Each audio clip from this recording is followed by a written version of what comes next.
You each have about 20 minutes, so we have a lot of time.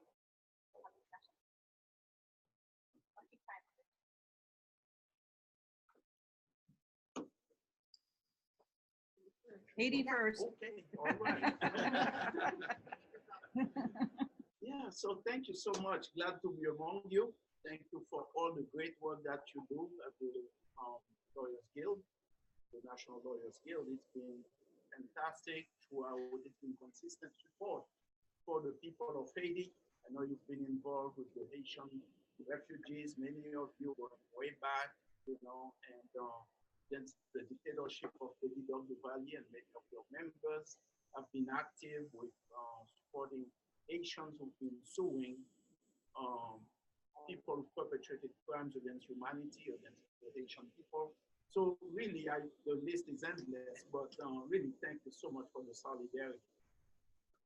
Haiti is not really the revolution that's taking place there that has been going on, not really very well understood.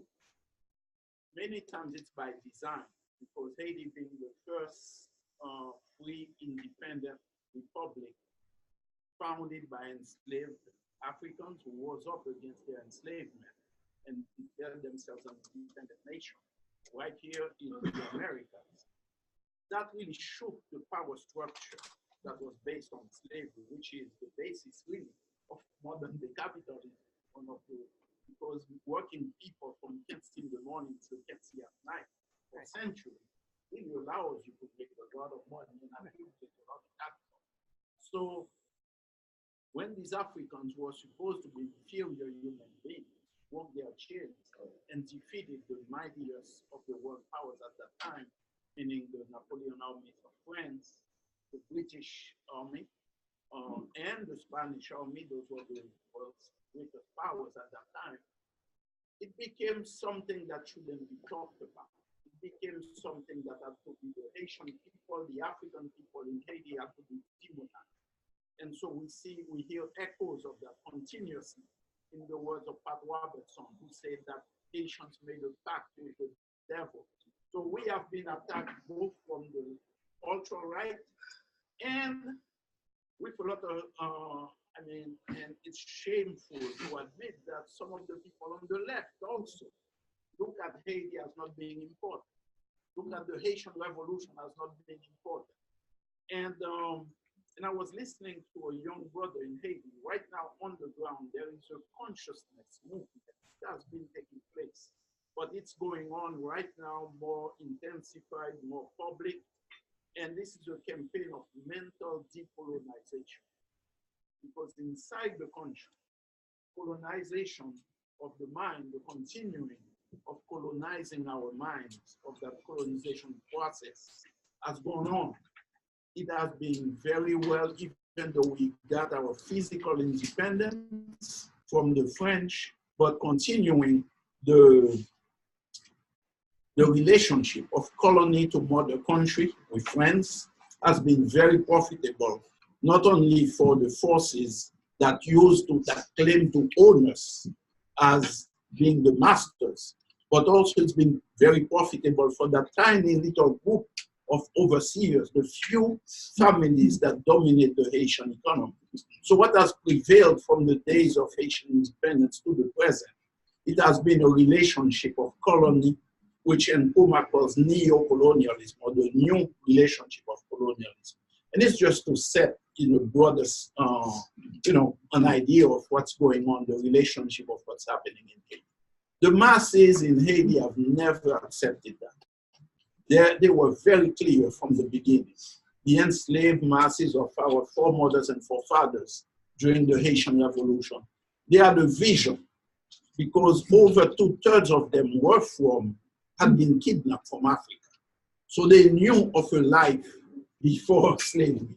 They were from stable societies, and many of them were people who were doing professionals in their fields, farmers or whatever, different professionals in their fields. So the idea of somebody taking them over and putting them in enslavement was never something that they accepted. And I can make as an example, let's take World War II, when Hitler was putting a lot of Jews and other people in slavery. the Womas and other people who knew freedom. They would not accept it.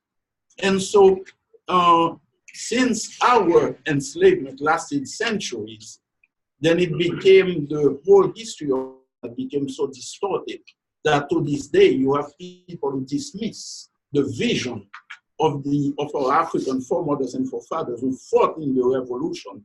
They didn't think they had any vision of a society. Yes, they had a vision. What was their vision?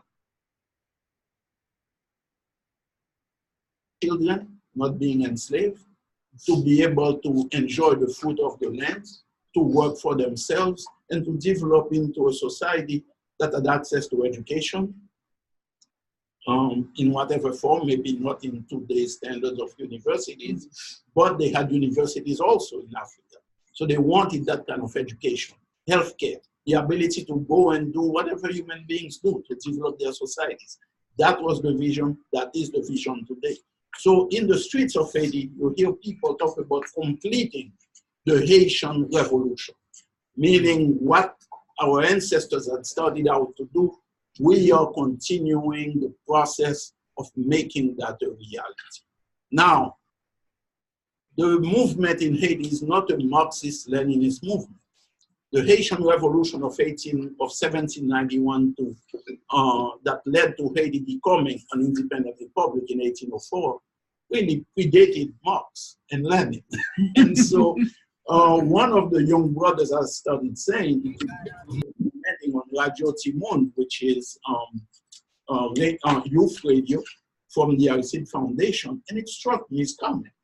He said, remember, they talk about socialism being that to take the ownership and put it in the hands of the state. Well, Dessalines had done that. When he took over the plantations, when the people took over the plantations following the Haitian Revolution, all of the plantations were nationalized. So we might call it nationalizing today, but in those days, that word didn't really exist, but they became the property of the Haitian state. And so there was a struggle of the masses of our people for land distribution, equitable land distribution, which the elite in Haiti, at that time, the few families, they were descendants of some of the slave owners. Well, I hate to use that term, but I put it in quotes. They wanted to continue the struggle. They wanted to continue the same system of colonialism. And so the idea of keeping the big plantation and keeping that relationship with friends, albeit with new faces, just to take over the ruling class at the time of the slave owners, that was their idea. And the Haitian masses always said, no, we are not going to accept this. We didn't trade the French owners for new owners, whether they be black or those of mixed race. In Haiti, the term was mulattoes, or anybody else, we won't accept it. In 1844, for example, one of the peasant leaders, 1844, he made the particular statement when some of the black, very rich families who wanted to take over the land were trying to use the peasant movement at that time. They wanted to co-opt it on the basis of color. They said, well, we should unite because we are black. We should unite against this other faction, which is of mixed race. He said, no, don't tell me that. As far as we are concerned, a rich black is a mulatto, and a poor mulatto is black. So they set the basis of the class nature of Haitian society and what they were about. So throughout that period, and it's not historical, this is what's playing out today in Haiti. Our brothers and sisters on the ground today are very aware of this history, even though many of them are not getting the kind of formal education because that was purposefully done, that schools in themselves would not be made available to the masses of the Haitian people, because some of the Haitian presidents, like Pierre, who was from the mixed race group and who had a vision of keeping the big plantation and keeping the colonialist economic relationship, going. He said that giving the masses education would create a class of people, and I'm paraphrasing, that would be restless. In other words, they would be able to communicate ideas and have, be aware of what's going on in the world. So the main idea was to keep them without any kind of, but the people at their own institution, through our Vodou religion. Vodou is a way of life in Haiti. It's the, Hollywood calls it voodoo, and they scare people with all that nonsense. But the reality is Vodou, which means spirit in the front language, really deals with it's a way of life, and through that, these institutions, the masses of our people have always had an education, knowing their history, knowing who they are, knowing about the revolution, and knowing that it's a continuous struggle until they can complete the Haitian revolution. So basically what's going on in the street right now, we have had the US friends at first, and many European powers tried to subvert Haiti, but then the US considered Haiti, beginning with Thomas Jefferson, like a pest that had to be destroyed. And I believe, again, paraphrasing Jefferson, he said, we have to keep the pest confined to the island. And people who were enslaved in different parts of the world, in the US, took great courage about the Haitian Revolution. They said, if they can do it, there, we can do it too. And at that time, mind you, 2 centuries ago, Black people, Africans, enslaved in the US, enslaved in Jamaica, enslaved in different places in the world, didn't see, oh, those are Haitians. No, because families were kidnapped in Africa and separated purposely, broken apart, taken wherever. So people would say, this could be my cousin so-and-so doing this over there. This could be my cousin so-and-so in Jamaica. This could be my brother. So they related to it in a more, they felt it within their being. And they said they were successful, we can be successful over here too. And so that was the threat that the Haitian Revolution represented. And so the US from very early on decided that it had to line up with all, especially Thomas Jefferson.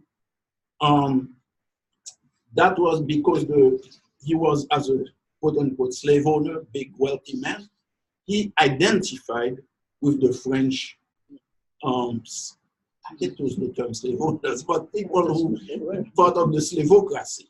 He identified with it and was pushing their interests. Very similar to what we are saying today. What are we saying? We are saying the US ruling elite being very much in close collaboration with the Haitian families, the ruling elite. They practice that kind of solidarity with each other.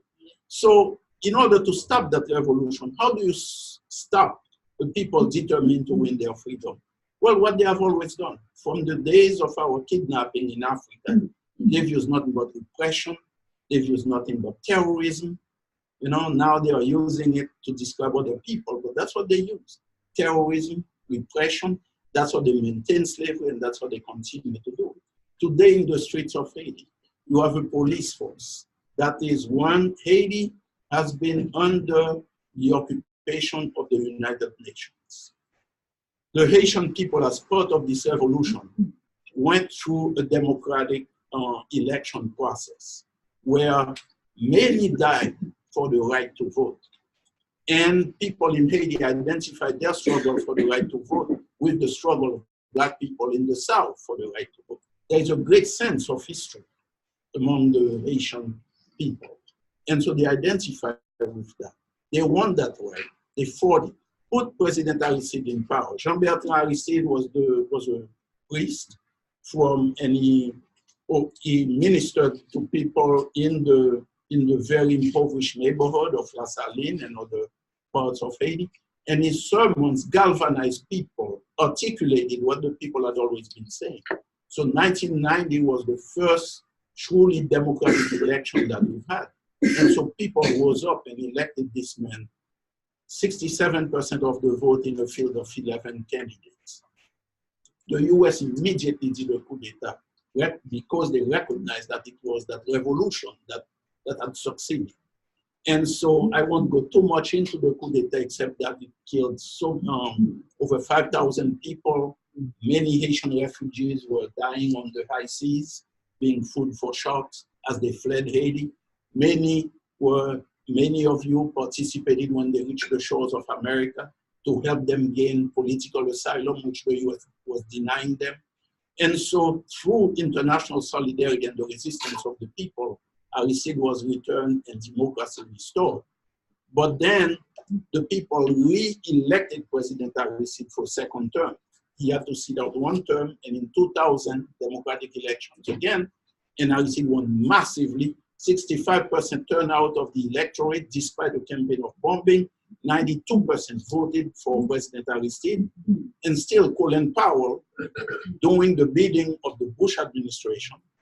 During the year that, in 2004, that was 200 years of Haiti's celebration of its independence, that's when France, the US, and Canada united in a racist way to do a coup d'etat that overthrew President Aristide, causing the death of close to 10,000 people, massive disruption in the economy, and to make sure that the right wing would be in power, they established, they imposed an occupation on Haiti that put the right wing back in power with the armies from different countries that had the blue helmet of the UN. Brazil leading it. And mainly, at least there were, I would say at least 4 or 5 massacres that occurred in Haiti. We have the videotape of those massacres. And these criminals who headed the UN were part of it. The lead general of Brazil is now Minister of Defense of Brazil under this right-wing coup. So this is what's been going on. They have trained a police force in Haiti that is doing these massacres, that is massacring people who are in the streets, who are demanding their right to vote. Formy Lavalas, for the first time in 2015, went into the elections. Dr. Maryse Narcisse, who many people believe won the election and would have been Haiti's first elected woman president. But because the Lavalas government, whenever they are in power, they implement a program called Investir dans l'Humain. This is their book. It's in French, unfortunately, so that I can share it with many of you. But that's their program of taking the country's resources and to invest in hospitals, in schools, in infrastructure, to help the peasantry, to help the local food production, to help farmers be more productive, and to develop, to help Haitians achieve their full potential. They don't want that to be established. And that's why there was another coup, 2004. This is the 15th anniversary of that coup. And Dr. Maryse Narcisse won the election, but these elections were stolen from her.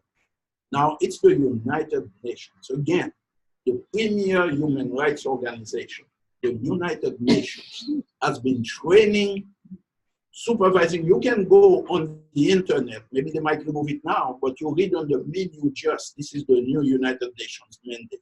MINUJUST, MINUJUS. It stands for Mission United Nations, Mission for Justice in Haiti. But it's an injustice mission. They've been training the police, supervising them, going with them on some of those raids in which people are being massacred. One massacre that occurred last year on November, it was, well, more recently this year, was the La Saline massacre in November, where it's been estimated that close to 280 people were killed. Many of the bodies were disappeared.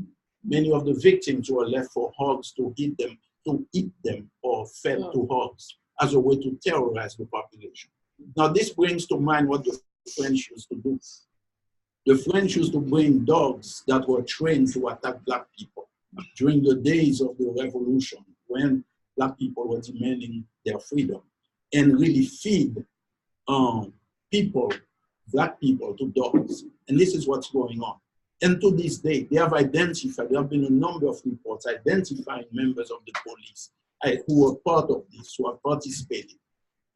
Kevin Pina on Haiti Info Page has really a number of videos that show how our people, students, demonstrating. They cannot claim that they committed any acts of violence or anything because people are carrying leaves from trees, you know, as a symbol and demanding. It's a campaign against corruption in the government. It's a campaign against against the fact that teachers haven't been paid in months, whereas Haiti has received billions of dollars, not only from the earthquake, and this is what the Clinton-Bush Foundation has a lot to answer for. This is what the NGOs have a lot to answer for. And the Haitian government, the Venezuelan government had started a program called Petro-Caribe, where it's been identified, not me saying it, but various Haitian government agencies, like the equivalent of the GAO, the General Accounting Office in Haiti.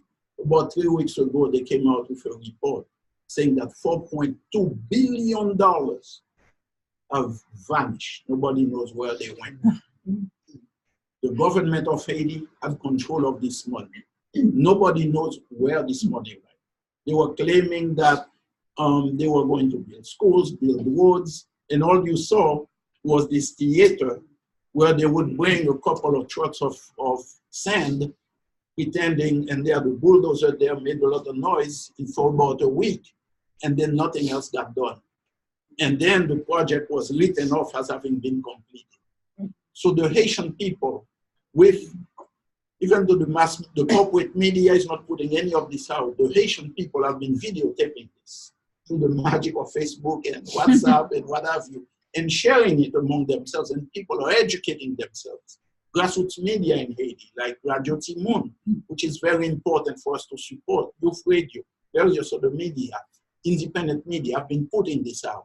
And this is the process of people becoming educated or conscientized, as we say in Haiti, and mentally decolonized, because various people are talking about this. What's happening with our tax money?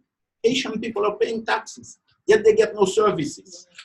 Garbage, any little rain that falls in Haiti, you get the sewage flowing down the streets, invading people's homes. None of that was done. The money was stolen. So even the misery of the people of Haiti is being exploited, is enriching other people. So that's why people are taking to the streets and are saying enough.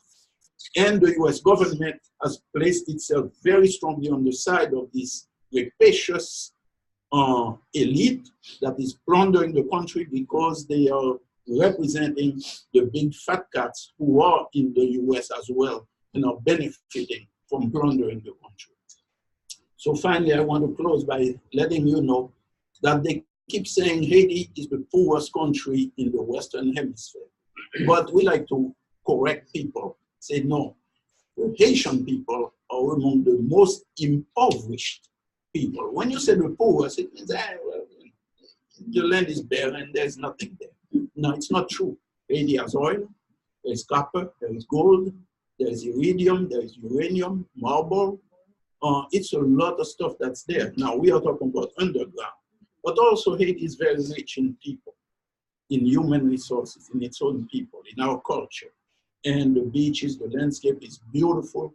And so you have a lot of places that, resorts that have established there.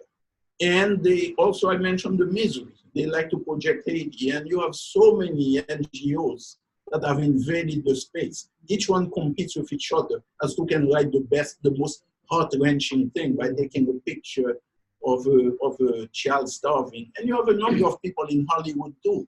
Whenever their careers are waning, what they do, they take a trip to Haiti. And they bring a whole bunch of cameras with them and show them holding a child and feeding. Well, the child has parents. And that parent is in the streets demanding jobs, demanding that the money they stole, demanding that their tax money be used for them. Now, if someone feels good about going to a country like Haiti and to take a child, and that's between you, God, for those who believe in God, and the child, and the child's parent. But bringing a whole staff of PR people, now they are not doing it for free, you know. You bring a cameraman or woman, you're going to pay them. So to do a little bit of, and then everybody, oh, it's so great. Now this is building your career only by exploiting the misery of other people. So the movement in Haiti is a movement to change all of that, to say enough, and to bring Haitian people to win back, to take back the sovereignty of Haiti, and to complete the Haitian revolution that our foremothers and forefathers have fought and shed their blood for.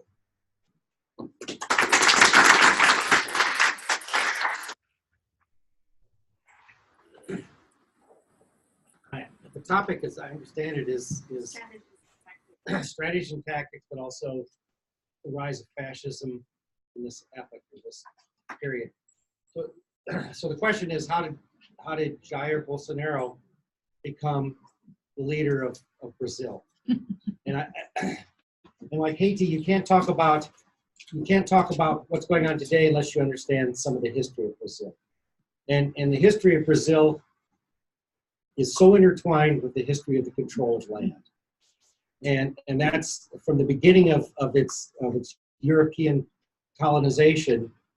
That was always the question: who controlled the land? The Portuguese gained control of Brazil with the help of the English. The English's greatest rival at that time period, early 1500s, were the Spanish. And they did not want the Spanish to gain control of that tract of land. So they aided the Portuguese. And to this day, in Brazil, you will find English place names. One of the larger regional cities is a city called Londrina, which in Portuguese is just Little London. And there are many places. Because the Portuguese colonized a little differently than the Spanish, and a little differently than the English. They set up outposts on the coast for the pure exploitation of resources. Not necessarily at the beginning to take control of the interior land. And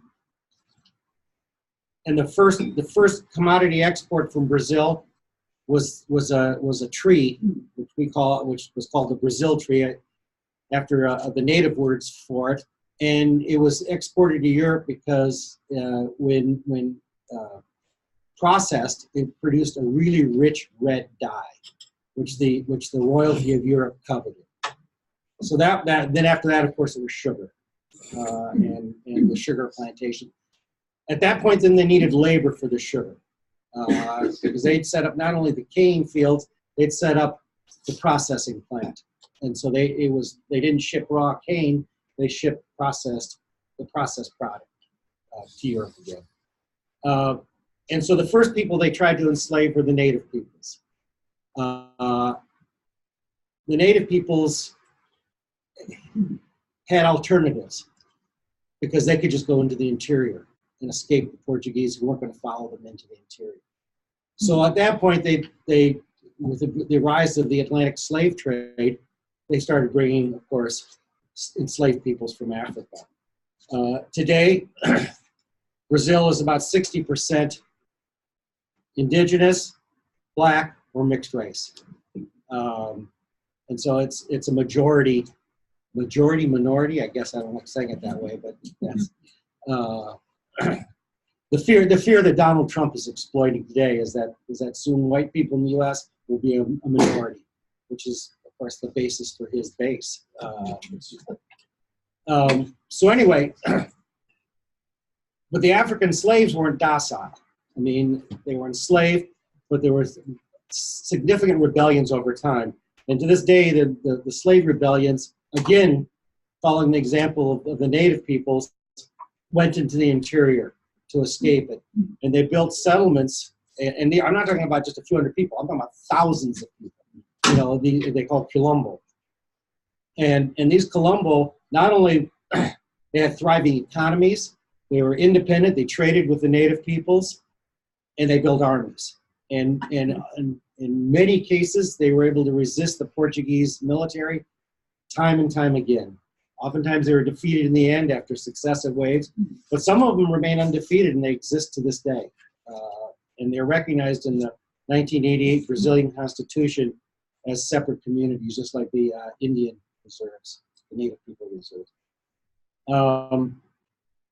So fast forward, what the Portuguese, as they started colonizing the interior, did is they drew 14 lines, purely horizontal lines across the Brazilian territory. They called them capitancies, and then the king awarded again to the highest members of his entourage, and then of course the land kept getting filtered down that to this day, those markings of the captaincies still demarcate land, some land ownership. But the thing you have to understand about land ownership in Brazil is that most of the, I shouldn't say most, a lot of the land ownership is based on forged and falsified titles to this day. In fact, there's a term in Portuguese for it, which is named after a type of cricket.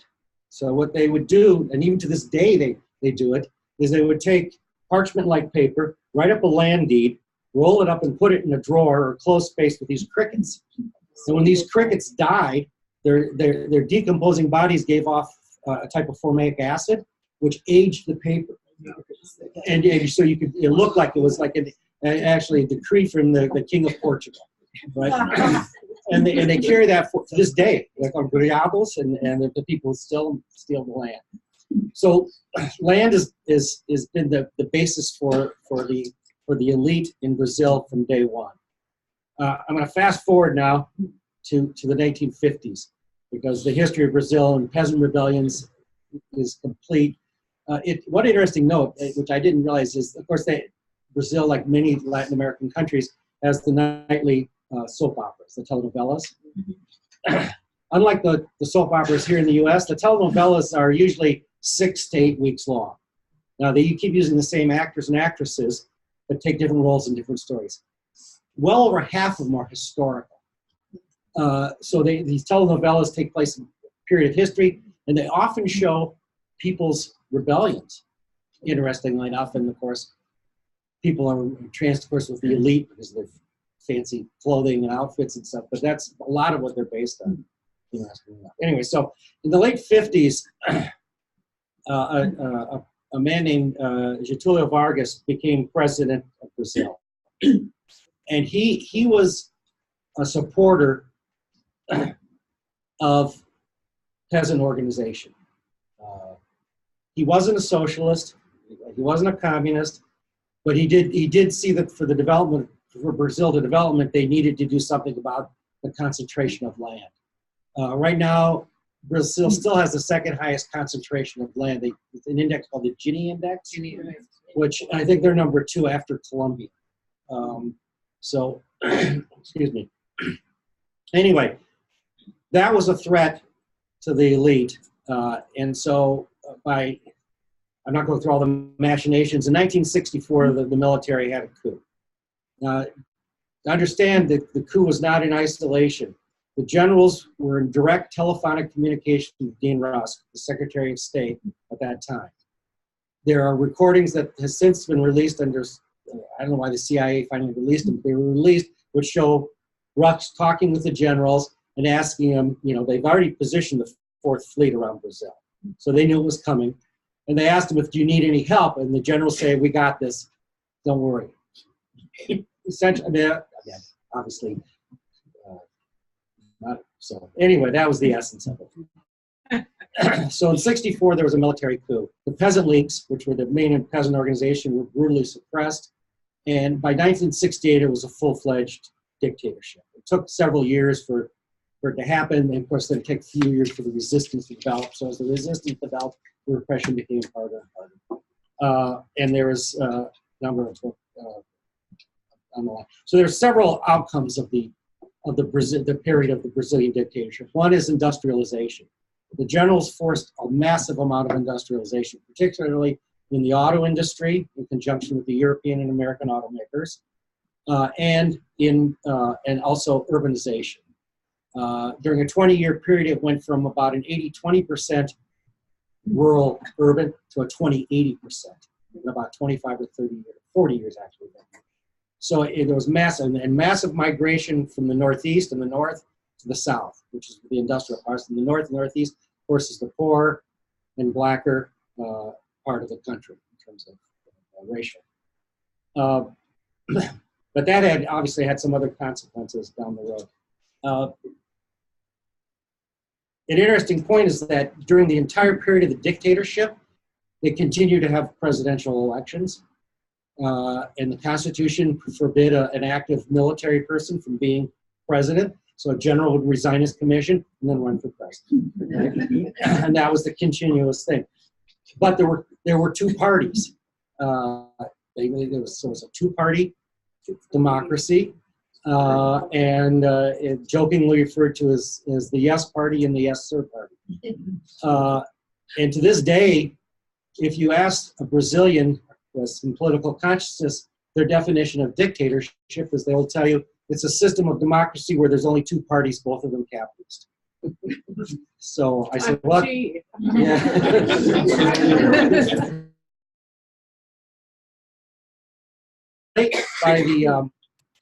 By the late 70s, due to all this massive industrialization, there were lots of auto workers, sheet metal workers, industrial workers, and those workers started organizing. The leader of the metal workers union, which is the automotive union, was a fellow named Lula. And they started having massive strikes, 79, 80, in the auto factories, which are all located more or less in the south, in the state of Sao Paulo, in the sort of the industrial belt around the state, around the city of Sao Paulo. And the best we can tell, although we don't have transcripts of this, is that the European and American automakers said enough of this. If you can't control the workers through the dictatorship, then it's better to control them through democracy, which is always the outlet they need. So the dictatorship ceded power. There was elections, a new constitution in 1988. That constitution, because the social movements were in ascendancy, is a very progressive document. It has a number of provisions which are very favorable to the working class and the peasantry. The problem is, of course, is that none of them are going to be implemented by a bourgeois government. Right? So the MST arose, and landless workers movement arose under the idea that the Constitution promises agrarian reform, but does nothing to implement it. It's not self-implementing. So they implemented it by occupying tracts of land in accordance with the provisions of the Constitution, and then petitioning for land rights. And that started in about 1984, was the first occupations, almost all in the south, Rio Grande do Sul, and state of Sao Paulo, and Paraná. As that movement grew, Lula built the Workers' Party, the PT. The Workers' Party, Lula ran for president several times, and in 2002, finally won election. In the first round, actually. So, while the Workers' Party is a very progressive government and did a lot of good things, there was, and I'll say it's tacit because I've never seen anything written, agreement between, I'll call the national bourgeoisie and the Workers' Party. The national bourgeoisie permitted lots of funds to go into the development of programs for the poor. They allowed lots of funds to go into the development of a credit system of credit, so people could buy homes and cars to help doing the economy. And the agreement was then that agriculture would be, as had been developing, an export economy to bring cash into the state. So they allowed them to do that. So that was the agreement. So Lula was elected twice. During Lula's term in office, about 30 million Brazilians left abject poverty. And so they at least had some food and housing, security, and their children didn't have to work. They could go to school and get their education. So that's significant in a country at that time, about 180, 190 million people. About a third of the population left poverty. So it was significant. So I'm not downplaying the bargain that the PT made with the national bourgeoisie. The national bourgeoisie controlled, of course, by finance capital and American and European agribusiness. Cargill, Monsanto, AD, Archer-Daniels Midland, Syngenta, the big agribusiness companies. Dilma was elected president in 2010, but the economy had already started taking a downturn.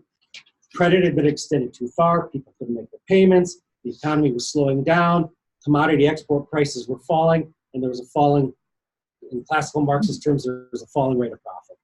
And something had to be done, but the PT government, because of its base and so forth, couldn't abandon those programs, the zero hunger programs, they call the monthly basket where you were guaranteed a basket of goods every month, minimal commodities, food and so forth. They couldn't abandon that. So the only choice then that the imperialist and national bourgeoisie had was to get rid of the PT government, but they couldn't because they kept winning elections.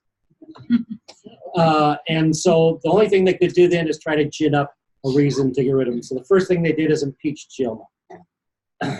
So in 2014, they started a series of demonstrations. As I said before, think of Fox News generating the Tea Party here in the U.S. It was the same thing. Global News generated it. There's classic pictures of these upper middle class people in demonstrations where they're walking and their black servants are pushing their children in baby carriages, right? So they couldn't even take their own kids to the demonstrations, right? So, oh my God. And so they ginned it up. They impeached her, and as a result, the guy named Michel Temer came into power and immediately tried to implement reforms, particularly Social Security reform, but also all sorts of quote-unquote reforms, labor law reform, all sorts of things that were not needed and so couldn't get into. Bolsonaro was interesting because he rude, off. You know, most of you probably heard examples of his outrageous statements, so I'm not going to repeat them. But what happened is he started gaining traction. He gained traction so that both the U.S. And European imperialists, as well as the national bourgeoisie, turned to him as that happened, and he was elected. Lula in prison, so he couldn't run. And so, and I think we talked yesterday about it, they put Lula in prison. Now they hit him with the second conviction, so he won't be able to run in the next. 2 days later, it was the proposal withdrawn. But it's pretty unrelenting what he's trying to do. I mean, and he's not even. Let's just be clear. He's the face. You know, it's the people behind, that took control behind him, particularly his Minister of Finance, a guy named Paulo Guedes, who is a University of Chicago educated economist. So enough said about that, right?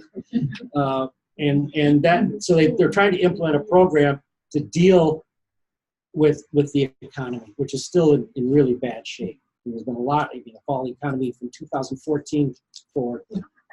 The resistance is strong, and the resistance is primarily led by a coalition of the landless workers movement and the unions. And the unions, and they formed a Brazil National Front where they're united in their planning, but the street troops are the MST, more so than the unions. They've built up since the end over the now 35 years in their existence. They've settled 400-some thousand families.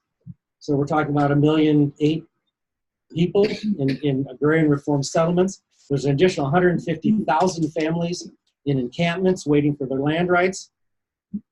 They are highly educated. They are highly motivated. And just think about in this country, if about 1% of the population was organized into a left front, what could happen here? And the youth that have grown up on these agrarian reform settlements, I said, are incredibly. The MST has instituted a system of education that's amazing.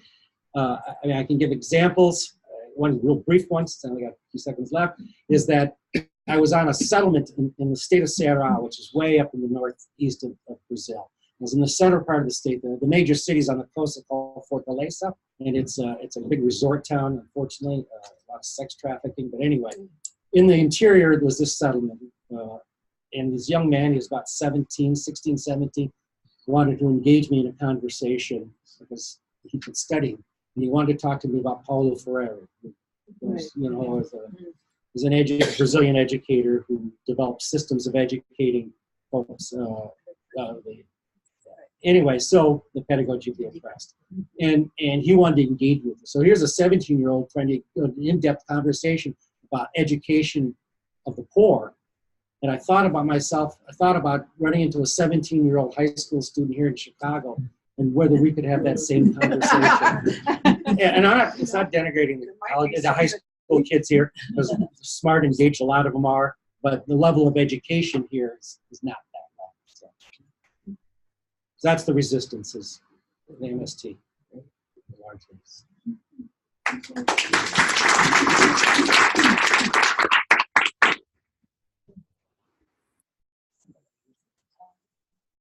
don't know how to set it up. Do you have a drive or HDMI? HTML. So thank you, everybody. I'm Rhonda Ramiro. I'm with Buy-in USA. We're an alliance of 27 Filipino organizations across the country. We have 6 member organizations here in the Bay Area, and we're spread out in major cities throughout the country that have. And I actually wanted to thank Pierre for talking about the accumulation of capital and how slavery allowed that to happen, because that actually is so much a part of the history of the Philippines, that after this mass enslavement of Africans around the world, and then particularly in the United States, it allowed for that accumulation of capital that had to go somewhere. The U.S. was able to then export it abroad, and one of the first places was the Philippines, where then imperialism was born in some ways. Actually, Philippines and Puerto Rico, so in honor of that, but also the solidarity of our peoples together. I'm wearing this shirt. There you go. Thank you. So I think in this room, turn the lights up? we may actually have people who remember the Marcos dictatorship. Is that Oh, right? yeah. So sometimes I don't.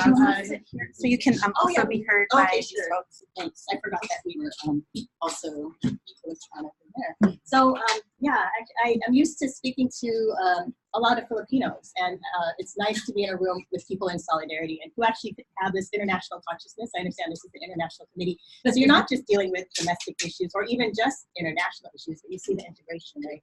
And I think since a lot of people in the room remember the Marcos dictatorship, you may also remember it was a time of not just the repression, but incredible resistance and a people power movement that actually ousted a dictator.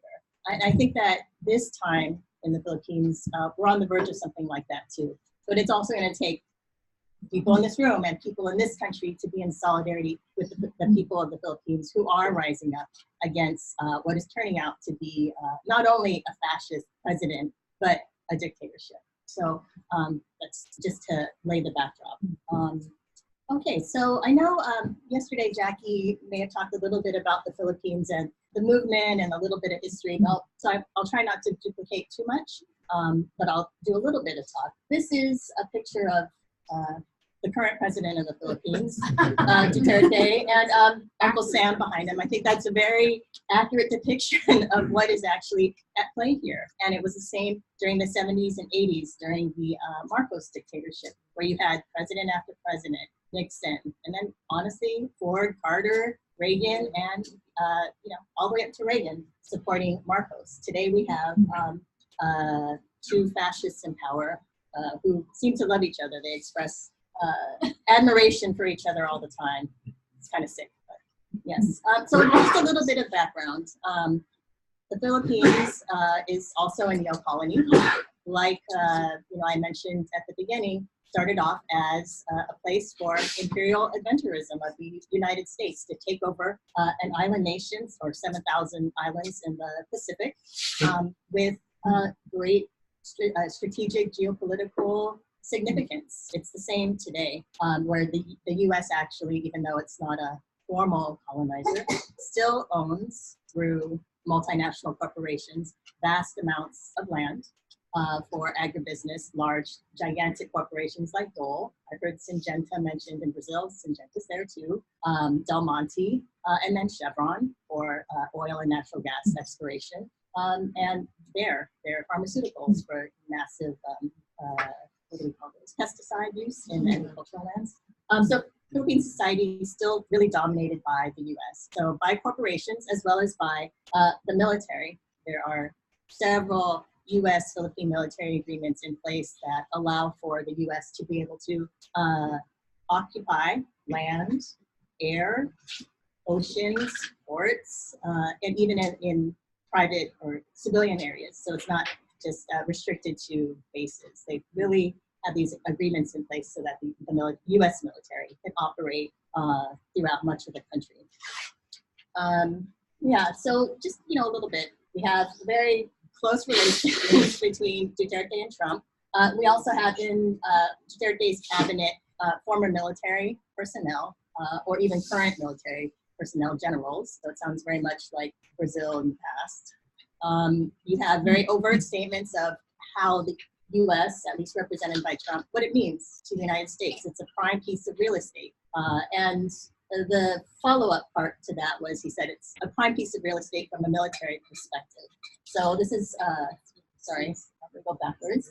This is where the Philippines is in the circle. And you can see it's very close to China. It's also in a part of the world which is strategic for trade. You know, a lot of shipping lanes go through there, billions of dollars worth of you know, cargo has to go through there in order to get out to different parts of the Pacific. So there's the prime piece of real estate for both business as well as for the military. So at least 400 U.S. military bases in the region, and just in this region. I know there's close to 1,000 in the world, or between 800 and 1,000. We don't really know the exact number, but just in this part of the world, there are at least 400. And while in the Philippines, the movement was actually successful in ending U.S. bases from being there formally, because of new military agreements, the U.S. has been able to return and occupy Philippine bases and say they're not U.S. bases because they're Philippine bases and they have the U.S. troops inside. So it's very sneaky. See, so, and then, you know, who's in power there? We have all of these politicians, and some of them, you know, may have familiar names. Down here, Bongbong Marcos, yes, the son of the dictator Ferdinand Marcos. Yep. Lenny Robredo, who is current vice president, kind of affiliated with the Aquinos, who, you know, have been known in many circles as being, you know, the icons of democracy, but really did not institute any real change after the Marcos dictatorship was ended. And so there's that. And then the rest of his cabinet, again, mostly military, U.S. military trained, but as well as a pro-China Supreme Court. Recently, Duterte was able to mount a campaign to oust the Chief Justice of the Supreme Court, who was a very vocal opposition leader within the Supreme Court. So, you know, very much like what we see in the United States, trying to get all branches of government to be very uniform in terms of support for Duterte and his agenda. So yeah, so a lot of old political players still in power in the Philippines, the Marcoses. So it's not only the son, but also Imelda, who was a congressperson. Even though she was convicted of massive fraud and corruption, she still remains free. Arroyo, a former president, also indicted for massive human rights violations and corruption, also free and still you know, a senator today. And then Duterte and his daughter, who is the mayor of the largest city in Mindanao. So we still have all of that same kind of family dynasties ruling in the Philippines. At the same time, we have massive income inequality. We have billionaires in the Philippines who control about 40% of the economy, just these families, and then the rest of the population is in abject poverty. It's not surprising that in the places where we have the highest concentrations of poverty, so those are the red areas, highest amounts of inflation, deepest level of poverty, most land or displacement of people from the land, no indigenous industries, is also where we have armed conflict between the Philippine government and people who are in resistance. Some of it is armed rebel groups, so including Moro and Islamic organizations, as well as what we would call the traditional left or the National Democratic Revolutionary Forces led by the Communist Party and the New People's Army. So where you have resistance, you also have the most deployment of Philippine armed forces to try and quell that resistance. You know, why are people resisting? Because they're poor. There's no jobs. They're kicked off land, very similar to what Jeffrey was talking about earlier. You have the concentration of land by large corporations, by private political dynasty holding families, and what is the rest of the population to do? Peasants working the land, barely able to make ends meet, or people are being driven to the cities where there are, again, no jobs. And so we have, at least 15% of the population, which is considered unemployed, but a large number of people underemployed, and then what we also call like the invisible folks who may be working 40, 50, 60 hours a week, but are still looking for more work because it is not enough. The results, partly, there's 3 Filipinos in this room. We're here because our families came here because they couldn't make ends meet. And we're only one of close to 6,000 people from the Philippines who leave the country every single day to go abroad for work. And when I think about that number, 6,000 people a day means, by June of this year, here we are in the Bay Area, if that many people left the Bay Area, the city of Oakland would be empty.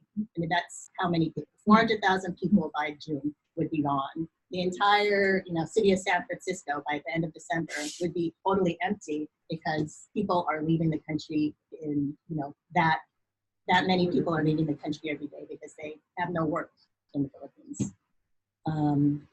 But like Pierre said, it's not as if the country is poor. There are rich land that can produce an enormous amount of food and can provide, mineral wealth, gold, copper, nickel, but it's not held by the majority of the people. It's by large corporations. So I know you can't, it's very tiny, but at the top you see haciendas, plantations, and then others claimed by large landlords, corporations, and institutions. So the majority of land that could be productive for the people of the Philippines is held by these other forces which extract the wealth and mostly export it abroad. It's not for the people of the Philippines. So again, even the mineral wealth, it's going outside of the country. I'm gonna just skip that one and then go to this. So I think one of the things the Philippines has been known for is the production of rice. There's these beautiful photos that date back decades of rice terraces, and they had been able to provide rice, which is a staple food for the people for hundreds of years, thousands of years probably. But now, because of these corporations taking that rice and exporting it abroad, the people have none, and it's causing this massive inflation. Cartels, like literally cartels controlling the rice, which is a staple crop that people depend on for survival. And you have lines of people trying to buy rice or trying to get government subsidized rice. So it's, just a, yeah.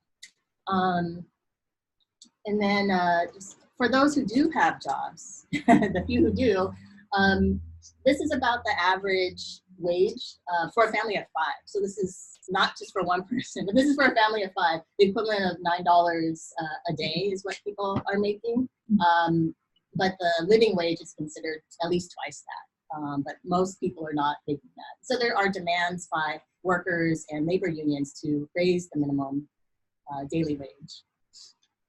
Another major problem in the country, contractualization. I think that's something we're also familiar with here, where you have people or companies that aren't just hiring workers, but they're actually just giving you short-term contracts, no benefits, no job security, limited terms. And so it's very unstable work environment for those who even have a job at all. One of the campaign promises Duterte had made was that he would end this contractualization and massive job contractualization, but he hasn't done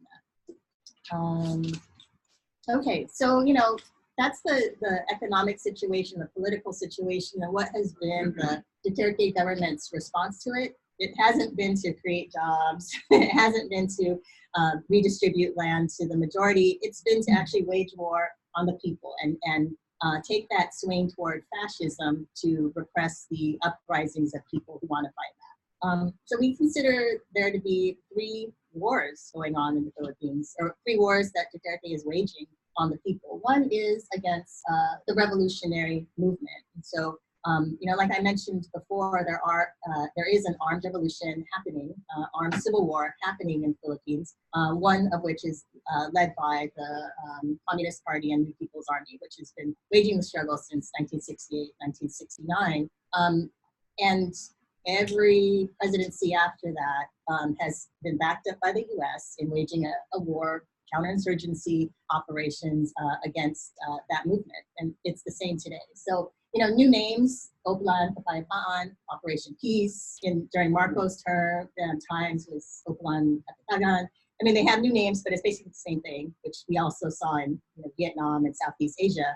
You go in, you try to win the hearts and minds of the people by building roads and offering food subsidies, etc. But it's just to allow in then troops, you know, build roads so that the tanks can come through, or build roads to allow for more companies to come in and occupy the land, which actually should be going to the people, and then try to buy off people from supporting the revolution. So that's some of it. And when that doesn't work, you go in and just occupy with the military. So it's under Duterte, very blatant. He just calls it the kill, kill, kill. Go out and kill, kill, kill. It's no longer, you know, winning hearts and minds. He's just very open and blatant. We're going to crush the revolutionary movement, and we're going to kill anybody who gets in our way. There is a blending of whether you're an armed combatant, you know, in the New People's Army, or just tagged as one. Many peasant activists, even lawyers, educators, students, even clergy are just being tagged by the government as being members of the New People's Army, and then you're fair game to be killed on the street because you're supposedly part of the armed revolution. In October, Duterte said there was a Red October plot. He was trying to scare people away from a time when there was actually this crisis of hyperinflation. So to distract people from that, he was saying the Reds are coming, they're going to take over the country, and he, you know, raised that communist specter. It's very similar to what happened 50 years ago under Marcos. So those things haven't changed. On to here. You know, at the same time, you know, like I said, the whole tagging of activists as being Reds, it's used as a way to try and prevent people from organizing. The Sagay Nine. So this was one of those forms of resistance that people have had. They've been occupying land, and these were actually dozens of peasants who were holding onto a few hectares of land, which they had been tilling for many years, which weren't being used anymore by the landowner. And they claimed it and said, we're going to produce food for our families and for the community during a time when the company was no longer using it. The army accused them of being New People's Army and went in and killed them while they were in their tents resting, including 3 women and 2 youth who were trying to escape. They ended up burning them.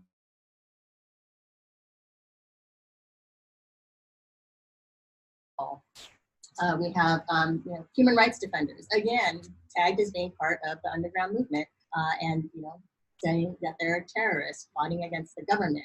And, you know, when did it become a crime to just speak up for the poor and oppressed, speak up for what you believe in? Just because it's in opposition to Duterte, it shouldn't be a crime, right? But it's becoming one. So one of our lawyer leaders with the National Union of People's Lawyers just killed again last fall, tagged as a terrorist. We have Duterte's second war, which is what we consider his war against the Moro people and indigenous people, primarily in the southern Philippines.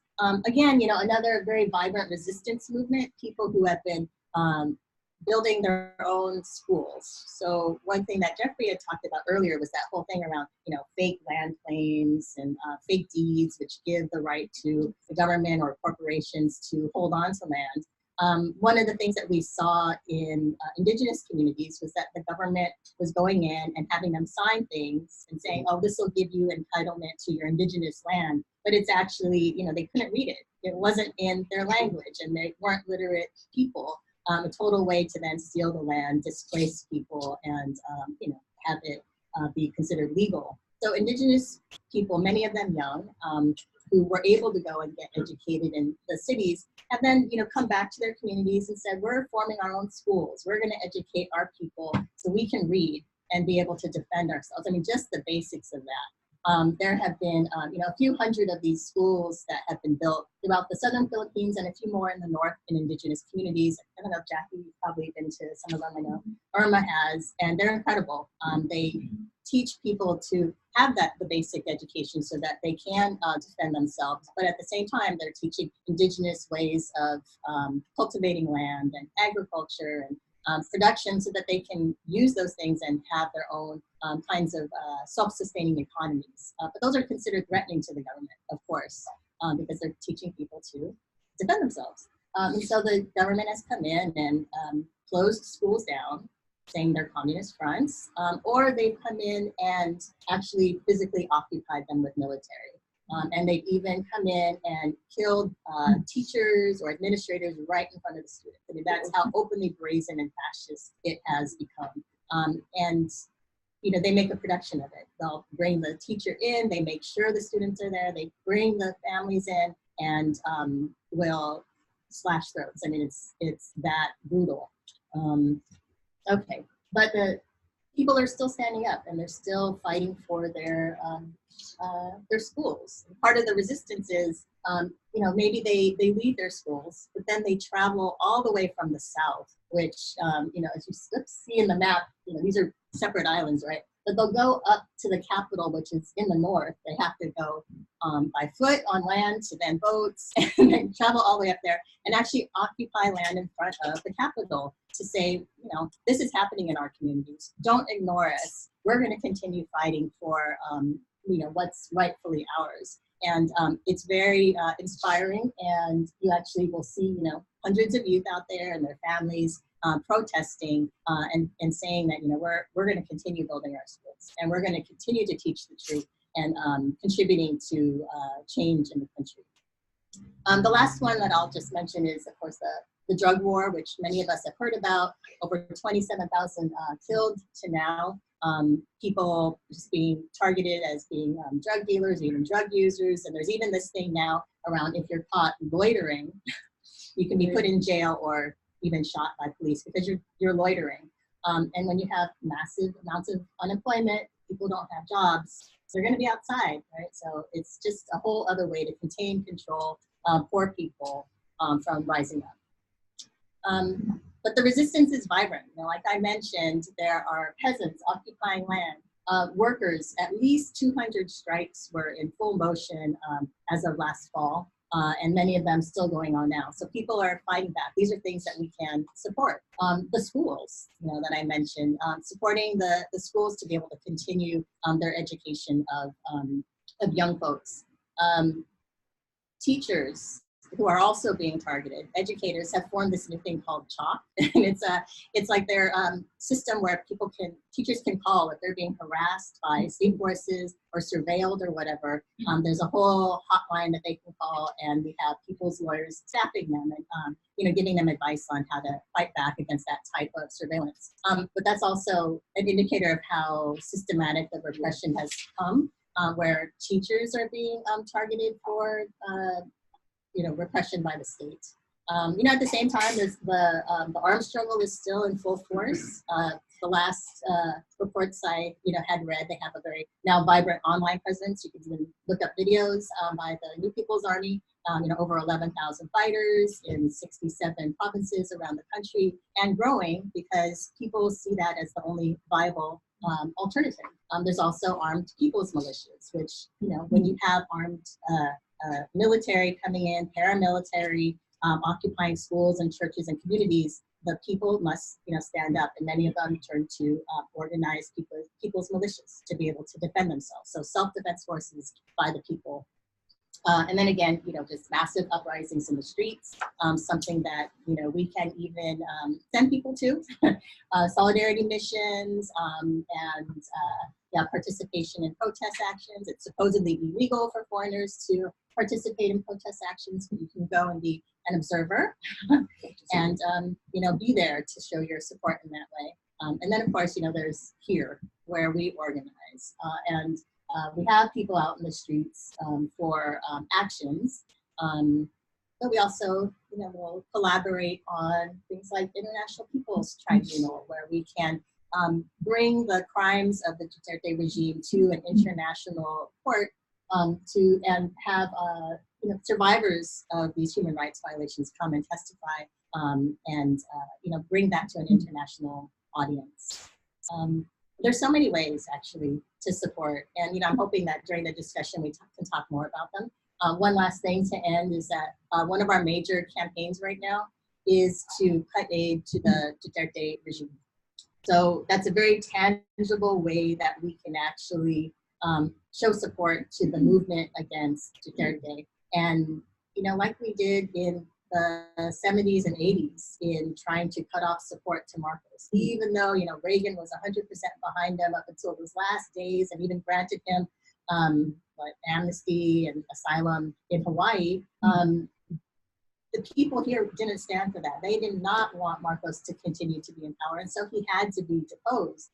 And there were demonstrations here, there were newspapers here which were handed out that talked about the crimes of the regime. We can do that again today. We can have the reporting of what's happening. We can send people there to observe and then report back here. We have to make sure that not only the crimes, but the resistance that there is known here, so that people can also be inspired by it and get behind the movement that is growing to oust the president. We did it in 1986. And what a contribution it could be to people fighting fascism, Bolsonaro in Brazil, Abe in Japan, Duterte in the Philippines, Trump in the US, right? Erdogan in Turkey. If we can do it in the Philippines, it could be something that we can do in other parts of the world. And I know we can. We have a history of doing it. And we have partnered with people in the US before to do it. And I know we can do it again today. So that's all I'm going to say.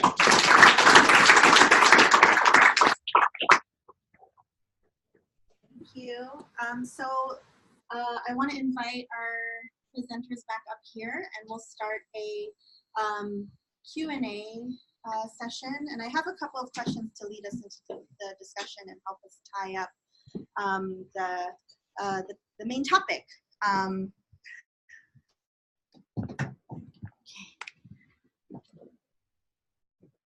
So I'll ask a couple of questions and then we can open up to the floor. My first question is if you could highlight, each of you could highlight a political strategy or tactic that the mass movement in these respective places are really utilizing at this moment. And particularly, what is the strategy for gaining control over land, right? Because that was something that a theme that can be woven through these three particular places and examples. So what are strategies to take control over land, to fight fascism, especially in the face of corrupt capitalist puppet governments? So let's start with that. Okay, well, everybody's looking at me. Yeah, no, it's one of the strategies. For example, in Haiti, we are seeing right now a massive land grab by the governments, by the right-wing governments in Haiti. We're members of those governments and the ruling elite, and basically what Rhonda and also Jeffrey have said about the Philippines and Brazil is what has been going on in Haiti. In terms of land, for example, it's funny that you mentioned the cricket thing to make the papers look old and ancient. Well, in Haiti, what they used to do, they used to smoke the paper, smoke it over fire. So Dessalines, the first head of state of Haiti, what he would do is people would claim parentage with that they were descendants of the French and that it was their land. So Dessalines would smell the paper and say, no, it smells of smoke. Forget the government, the national, take it over. So it's been a continuous struggle. When President Aristide first got elected, he established an office to actually do land reform and do distribution, land distribution. And that was one of the reasons for both coups d'etats against him. People are being, since the right-wing governments now under Martelly and beginning with Preval, who betrayed the movement and became really put the right wing back in power again. And with Martelly, who was put in power by Hillary Clinton, and also Jovenel Moïse, who recently was imposed on the people of Haiti, again under UN tutelage, UN. It's been the practice of taking over lands from the communities and from people. For example, a number of people in the Haitian diaspora, frequently their land is being taken over. And without any form of due process, the land is just taken and false paperwork is drafted and it's taken. And so one of the strategies that the people see that there is no other recourse because the Haitian justice system, though there have been some successful challenge, and I'm thinking of a friend of mine in the North who successfully challenged it and got it, but it's very difficult to do. Many people are forced to flee, and this brings in the TPS issue, this brings in the issue of political asylum. Why so many Haitians are on the border right now of Tijuana, thousands of them being forced to flee. I just heard about a boatload that capsized just, I believe, Friday night with a number of Haitians, dead bodies. 2 weeks ago, there was another one. So we are not seeing that in the press because it will show the utter failure of the UN occupation. But what people are saying is that it's only a complete overthrow of the system, to use the word complete revolution. That's what will change and where all of these issues can be addressed. Because right now, with the UN occupation in power, with the right-wing governments in power in Haiti, the full backing of the US, France, Canada, the European Union, unless the people totally change that, there is not going to be any resolution. There might be a few individual cases of success where you are well connected enough that your connections really gave you the victory, but it's on a case-by-case basis, whereas thousands of people are being dispossessed in communities as well. So the question around land, of course, leads to the MST. I wanted to bring up one thing before I talk about what the MST is doing and how they're resisting it. There's also a really vibrant urban movement known as the initials are MTST, which essentially is a movement of workers without roofs, sem teto. Teto is roof, so they call it the sem teto, and they are the homeless movement, and they're occupying buildings throughout urban Brazil and taking them over to house people. There's Brazilian cities. There's a lot of the poor live in the favelas around the outskirts. You see in Rio de Janeiro where they look like in the middle of town, but that's more the anomaly than most of the favelas are on the outskirts. So people, and these are working class people. These are, they often have a 2-hour commute to get to their jobs each way, on various buses, trains, et cetera, et cetera. So the movement to be able to house themselves more in the center cities is, among abandoned buildings, is really strong. So after Bolsonaro was elected, and there was an analysis in the MST about what's the next step forward, how are we going to organize our resistance. The first thing that went out was a call by the leadership of the MST saying we have to get back to our roots. We have to explain to the base and the working class what is going on. Our lack of education of, self-criticism was our lack of education of the masses was one of the resulted in Bolsonaro being the quick solution to corruption, a quick solution to the economic problems, which is not different than here. I mean, in the sense Absolutely. of, why did a lot of the white working class vote for Trump, right? So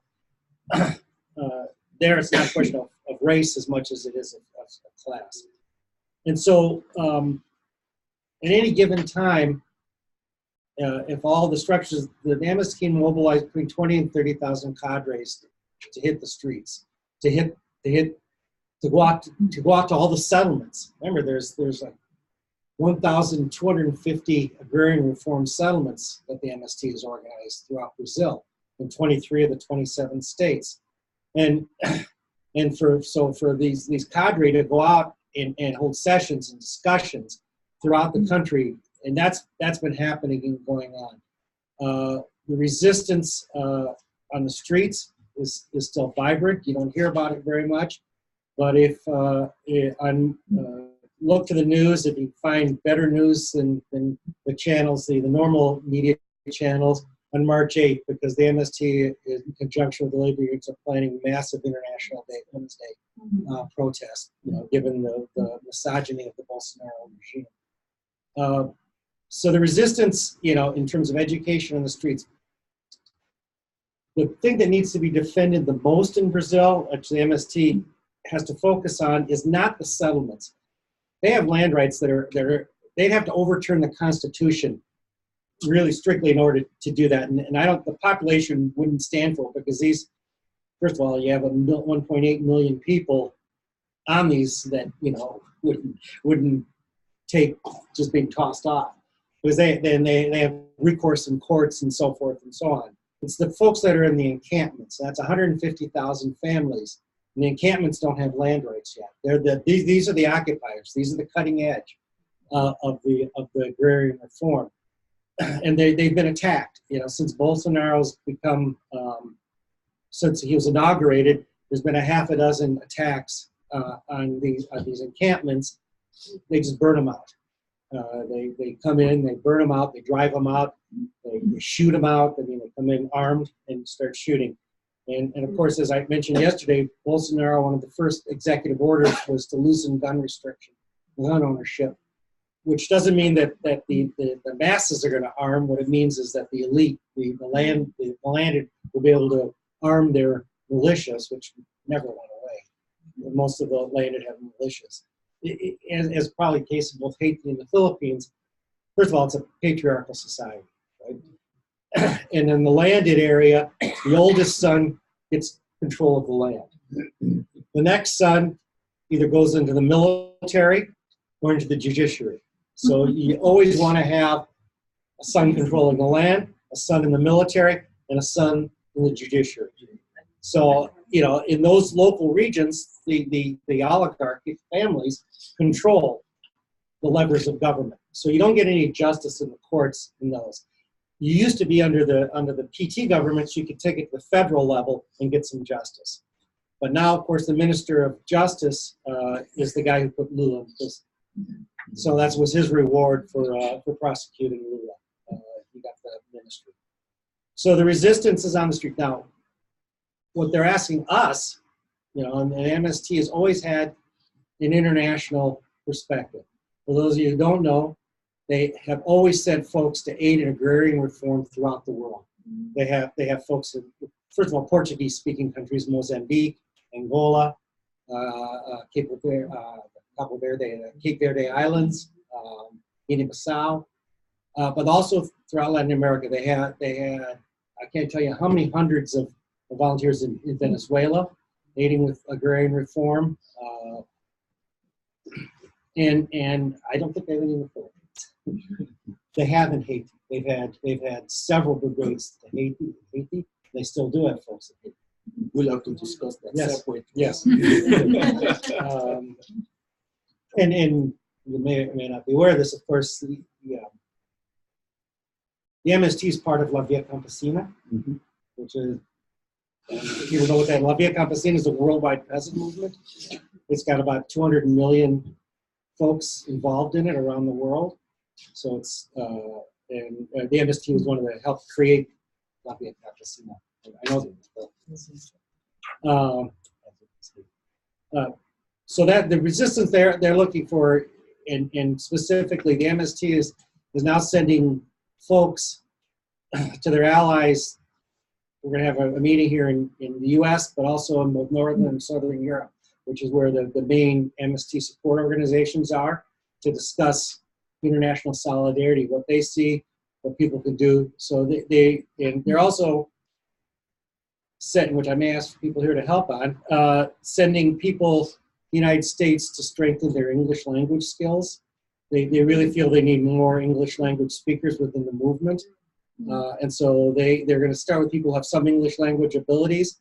They want to start sending people to the United States for 3 to 4 months of intensive. They want them in homes where people speak Spanish. They don't want them in homes where people will speak Portuguese, only English. So it's immersive. So I may be putting out some, do people want to house some of these people for 3 or 4 months? They have a spare room. They can help them get ESL classes. So that'll be something I'm asking folks. The more they can send, the faster they can do this.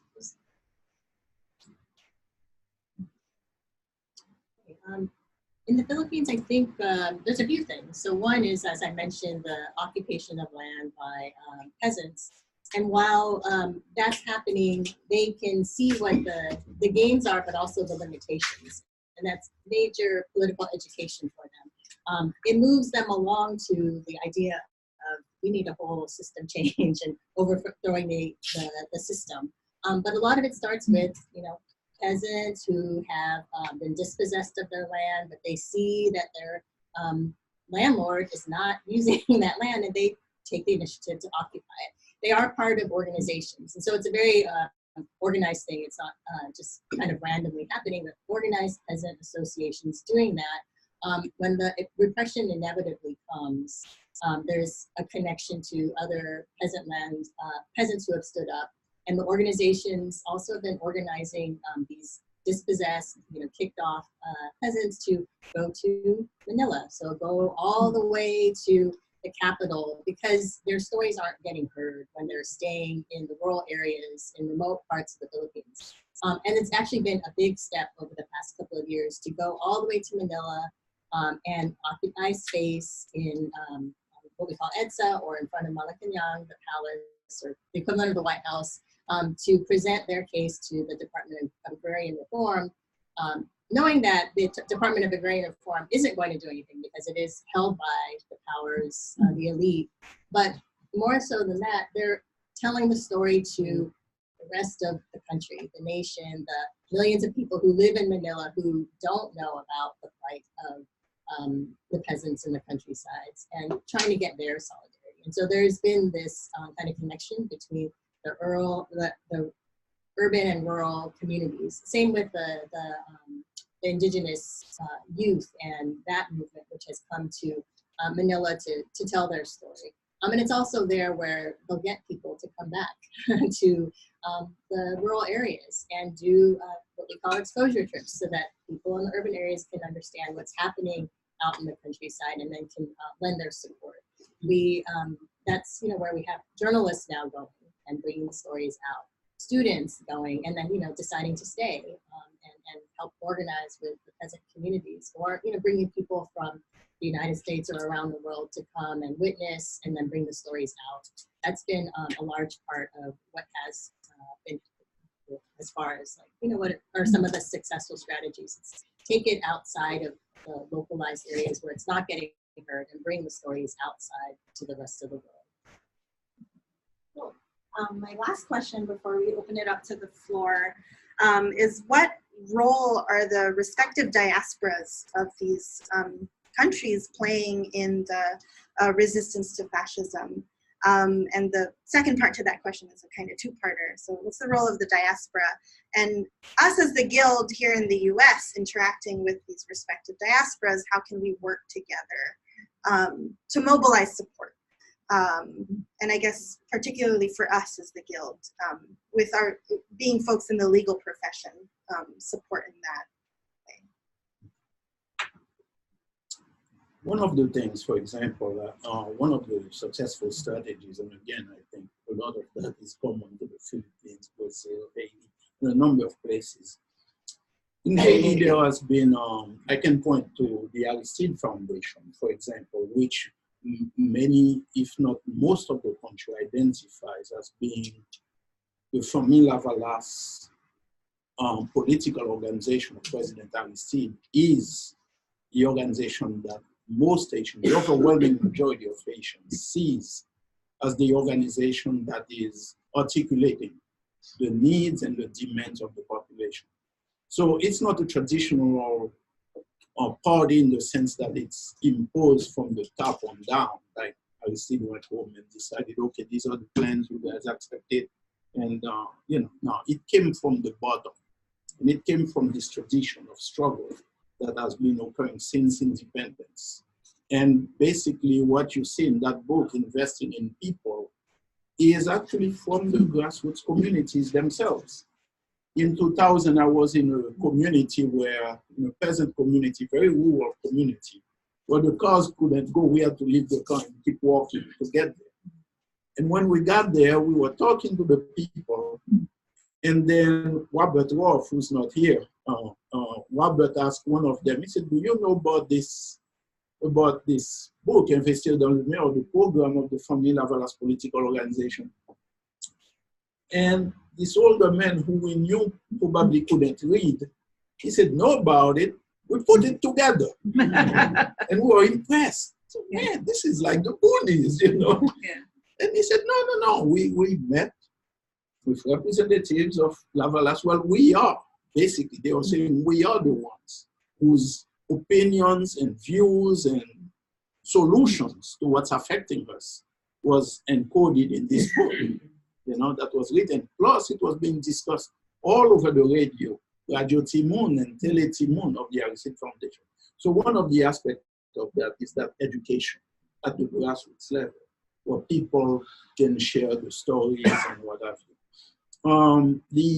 Through the Aristide Foundation, there is the university, UNIFA. Because in Haiti, as I mentioned earlier, traditionally, historically, one of the ways that the ruling elite in Haiti have dominated, have kept their dominance over every aspect of life in Haiti, it's been through by keeping the educational system.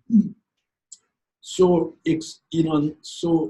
they have excluded the majority population from having access to any kind of formalized education process, which would be open to the public. And what I mean by that is not just to go to a school, but a school that is where people can meet and have a free discussion of ideas and where solutions can be generated from those discussions.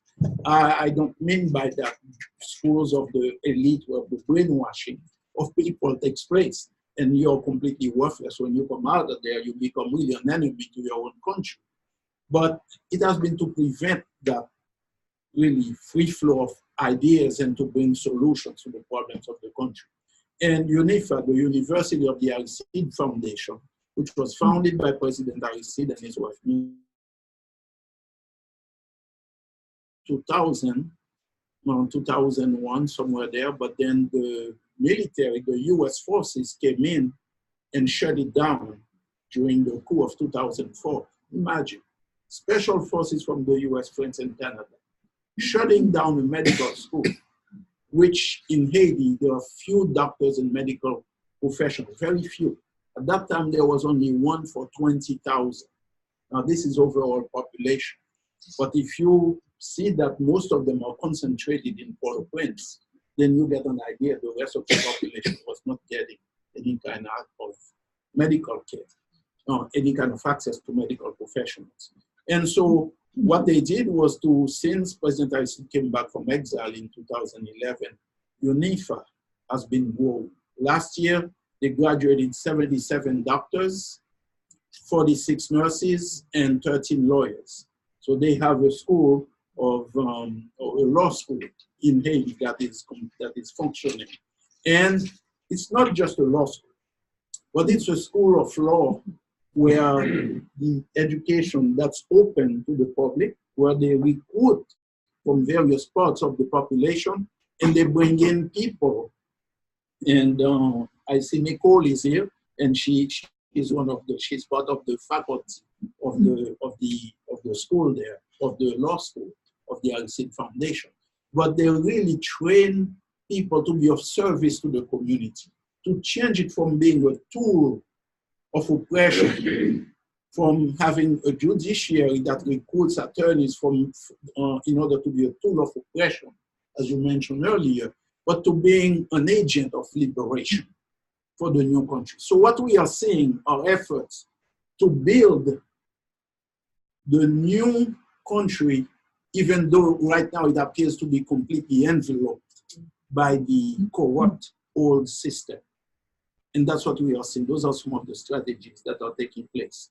And with that, the free flow of ideas, the education through youth radio and Teletimun, and also youth TV, how people can be, it's more like a university on the air. Imagine like the Pacifica Network being very united in the process of education at different levels, having experts on different fields, engaging. And it's not just you hear from some guru at the top, but where people are calling in and participating, you know, giving ideas, like you hear peasants talk about the conditions, and their analysis is right on, you know. Youth are calling, talking about their situation, but exchanging, you know, not just to talk about how terrible it is, but what can we bring in order to change society. So one of the things we're appealing to how people here can help.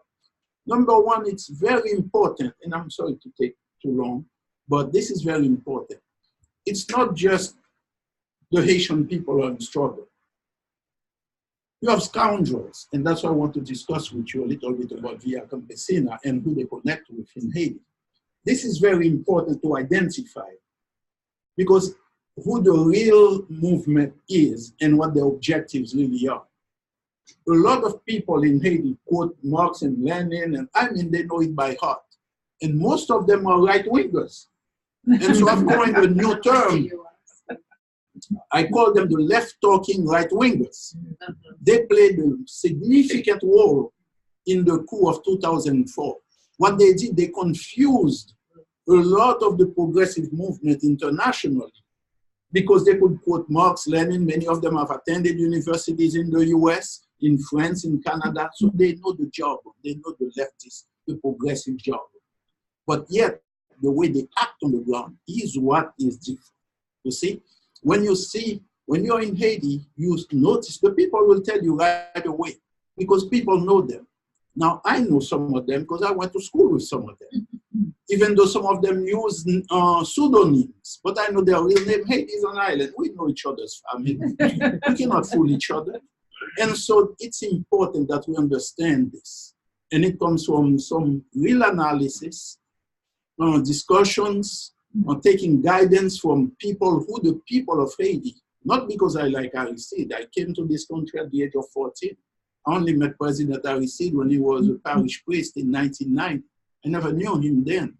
And it wasn't, and still I wasn't convinced how genuine this man was, or the movement, until I went there and I visited some of the programs and heard from the peasants, from the women's movement, from the masses of the people, and saw the results. That's when I said, this brother is for real. This movement is real. This movement is the movement of the people.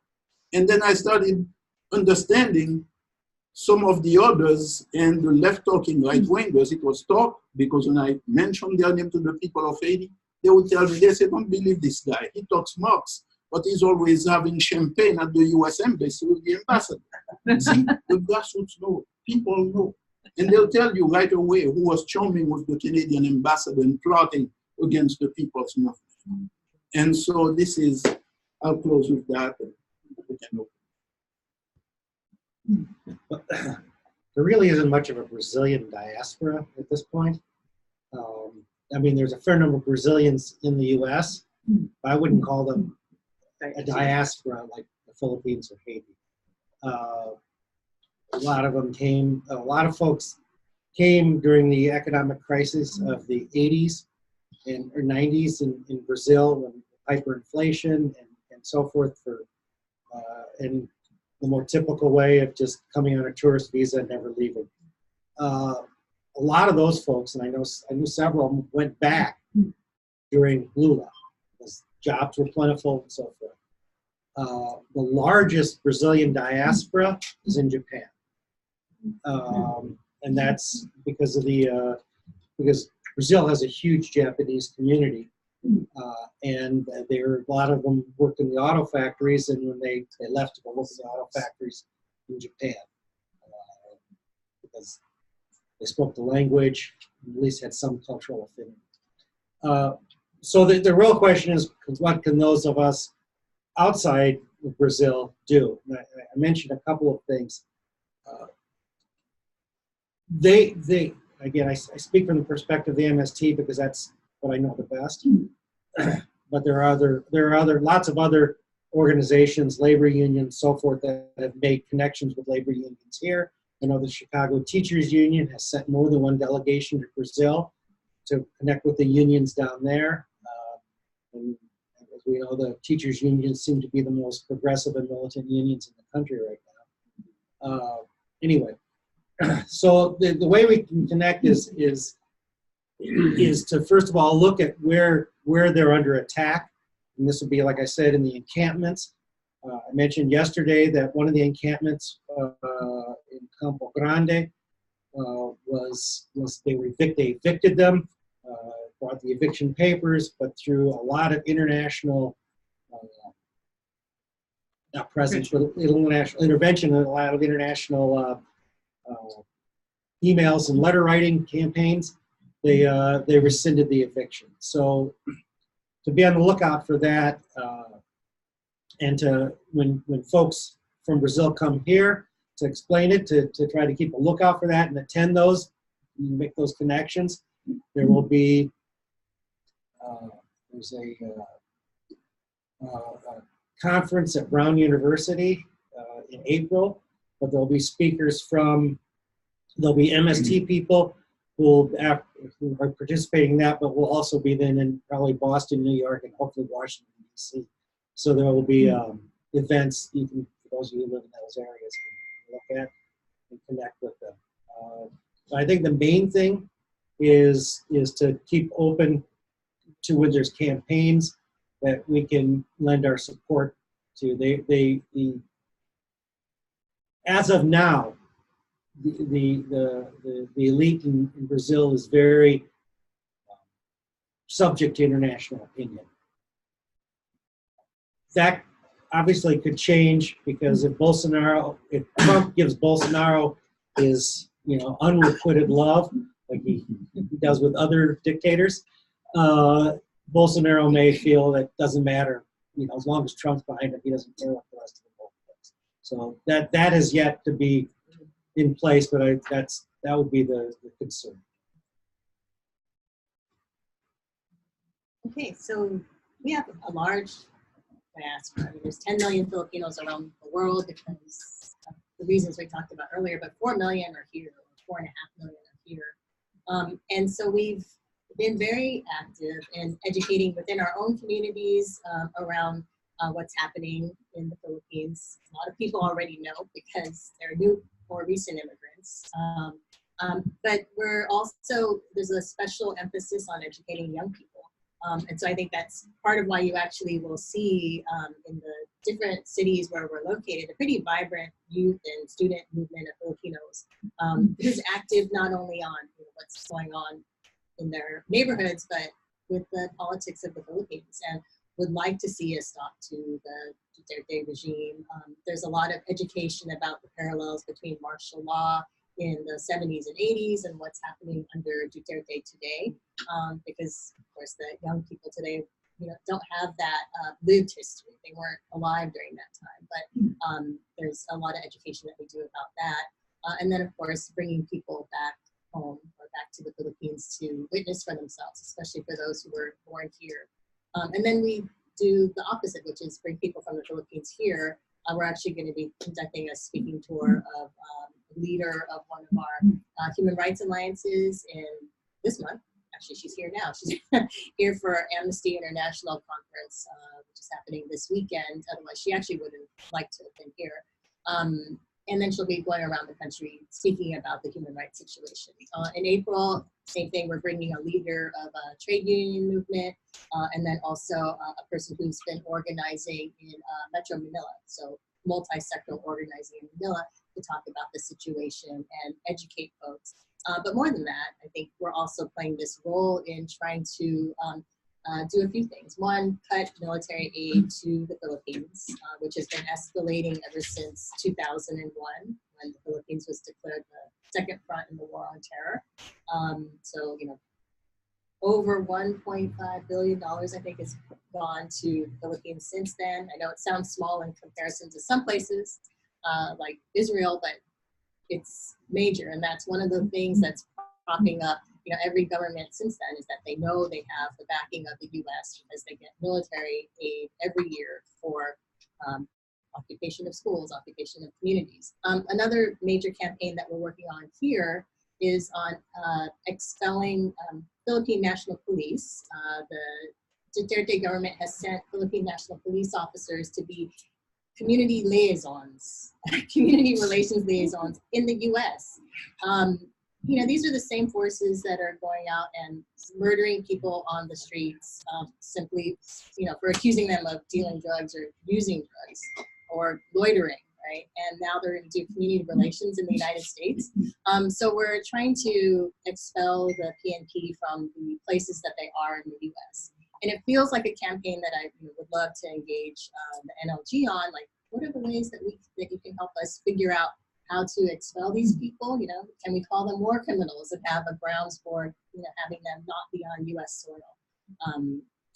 So, you know, those are a couple of the campaigns that we're doing here that may have direct connection and, you know, can send a message to the government in the Philippines to, you know, at least, you know, reduce the killings, reduce the repression, but also educate folks on the ways that the movement is fighting back and that we can support that so that even after we oust Duterte, because I know we're going to do it, we support the movement for fundamental change, which will bring the lasting change to the country. Questions from the floor? Go ahead, Nan, David, and then Jeannie. I was interested, although not completely surprised, to see that you had slides with Filipinos with signs in English. What percentage of the population speak primarily Tagalog? What percentage speak primarily other indigenous languages? And how many percent of the population is familiar with English?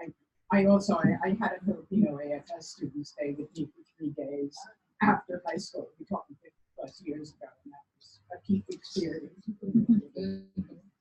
The majority still speak their languages, yeah, depending on where they're from. So, but the educational system, people are still educated in English because of that long colonial history. Textbooks are English. They still have to learn about all the presidents of the United States. I mean, it's very colonial education used as a tool to repress people and colonize minds. So you will see a lot of the signs in English. Partly I chose those because, you know, so we can read what they say and understand them. And then also, you know, my own Tagalog isn't very good. And it's part of like that history of colonialism. So I choose things that I can read too. But the majority of people, or all of the people, that they really still speak the languages. David? Question for Pierre.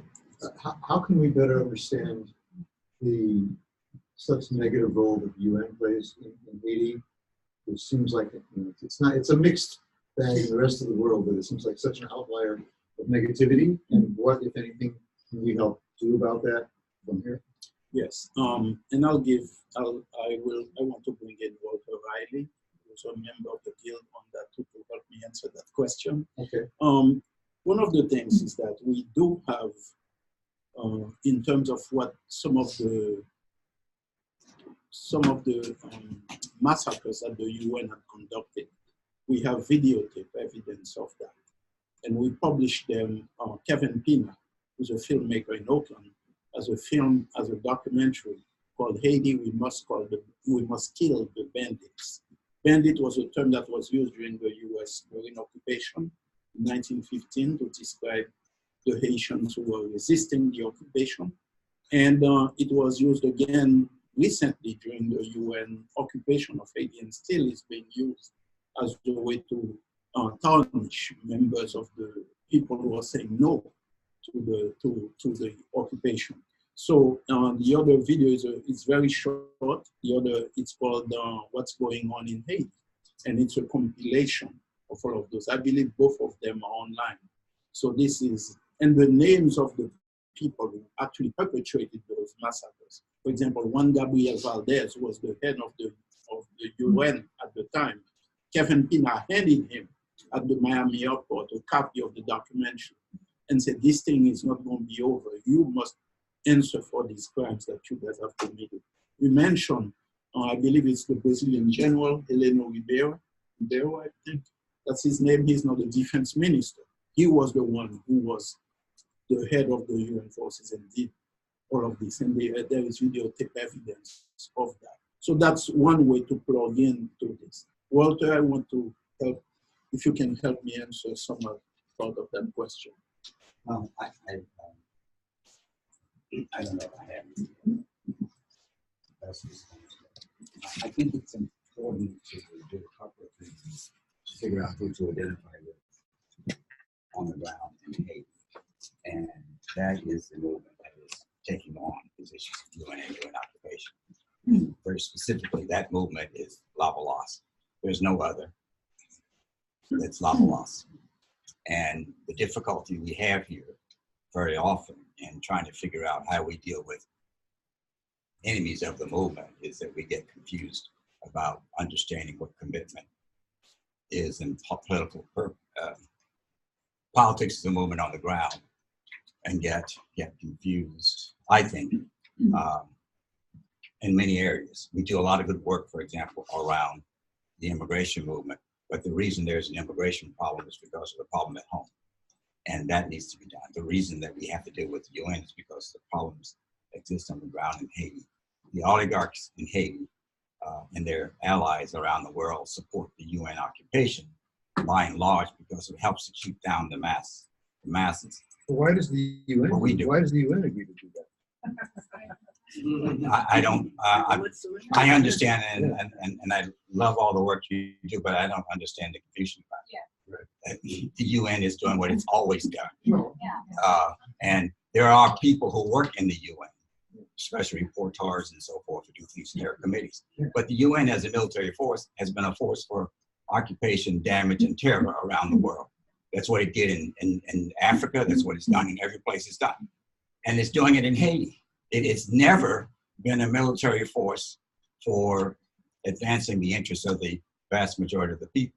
And so that's a discussion. And that's a difference that we will have on that. But that's what I think is necessary to understand in order to figure out what to do. Yes, we should go to the UN and ask for changes. We should do what Malcolm X did, is go to the UN and say, there are racist institutions in various countries. We should try and use the charter and so forth. But the UN in South Africa, the UN in every place else has been what it is in Haiti. They use terror. They're cutting up, supporting people, protecting them and cutting up bodies and leaving them in the streets, the same as the cartel did in the drug wars for terrorist purposes. They use rape.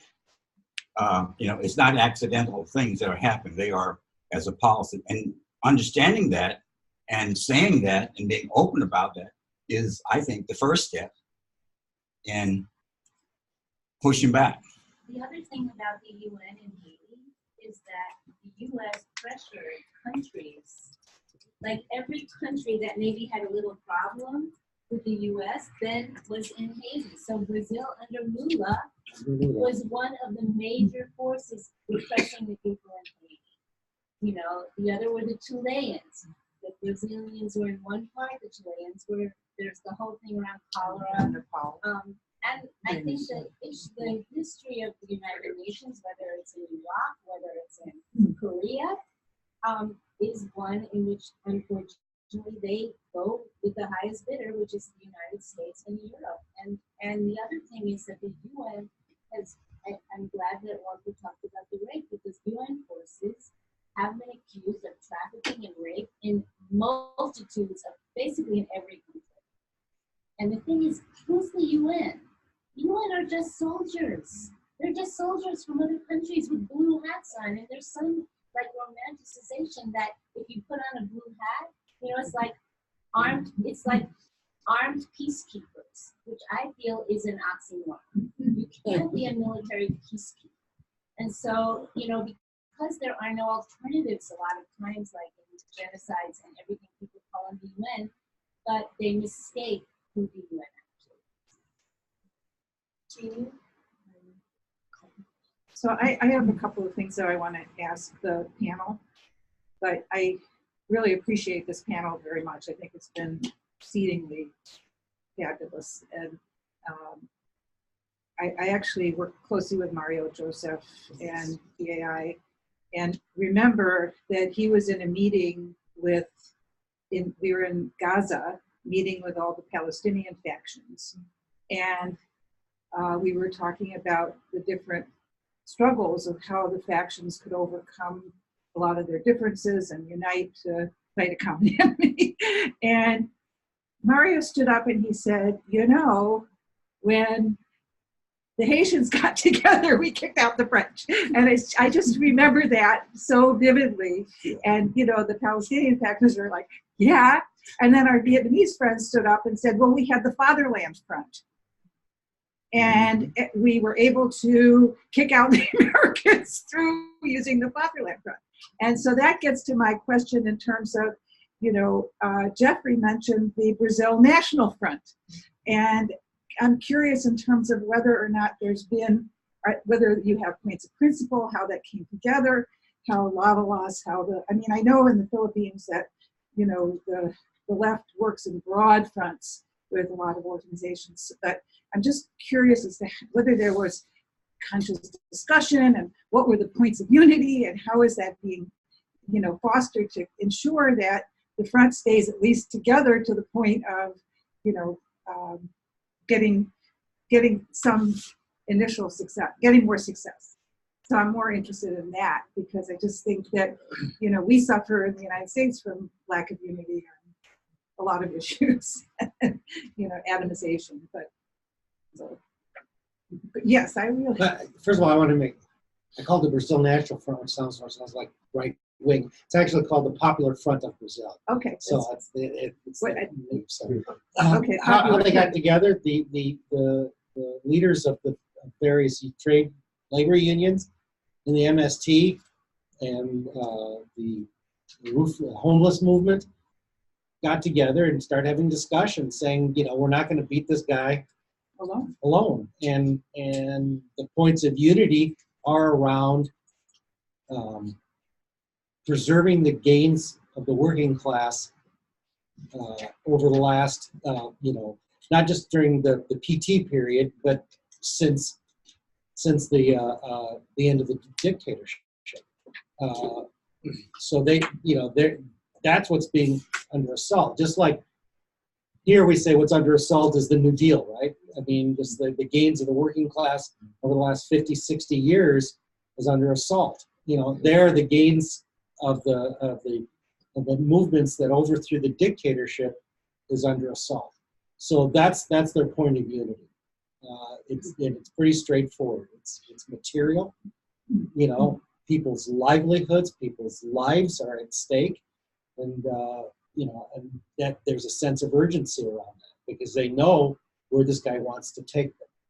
I mean, he's never been bashful about it, just like Trump is not bashful about where he wants to take this country. You know, Bolsonaro and his movement now are not unabashed. You know, they want to reestablish the neoliberal order in Brazil. They want to make it firmer. They want to take away all social security gains, you know, health insurance, everything that makes the lives of the working class better. They want to get rid of, including the programs that were started that lifted all those people out of poverty under the PT governments, which is the Zero Fome, which is zero hunger, and then the basket of goods, minimum increases in the minimum wage, all of those, the minimum salaries they call it, all of those things are under assault. So that's the point of unity. Can I follow it? I mean, I this is sort of following up from our discussion yesterday with respect to, you know, unity around a certain level of principles, such as an economic bill of rights or an economic, you know, human rights, if you will, and environmental human rights. As to, I mean, I know you can't get that broad unity, but I'm more, you know, what you had. Do you have what you call more of a transactional coalition as opposed to a transformative one that brings people together for the future? Yeah, I think it's true. I mean, let me be clear. It may sound like all these. It's a struggle. I mean, it's a struggle to unite people, and it's, and there are lots of groups that don't want to have anything to do with it, that it could be part of the resistance, both I would say centrists, and I'll say ultra leftists. You know, there are groups that say these guys are just trade unionists. We don't have anything to do with them. They're not really, you know, Marxist-Leninist revolutionaries. Well, you know, these are the same people that oppose the MST, because how can you have, you know, a proletarian revolution where there's too many peasants, right? And so they say the MST, no, we want these large tracts of land them just to be workers on the tracts of land. We don't want them to have a peasant society, because, you know, and we want them to be forced off and urbanized, because that way then they'll be true industrial working class. So, you know, yes, I mean, I say they get together, but I know there's lots of discussion, lots of struggle, lots of, you know, you have to make compromises to make a united front. And so there's some things that. Nepal and CND. So one of the things that I like, I like everything that Walter said, but one of the things I liked about it was sort of understanding this paradigm shift of looking at the UN as an occupying force and not sort of questioning it. I think when we listen to sort of the BBC and NPR, they have no idea. They just do not get that at all. And Haiti is very complicated and very particular. So it's important to know the players, et cetera, as Walter said.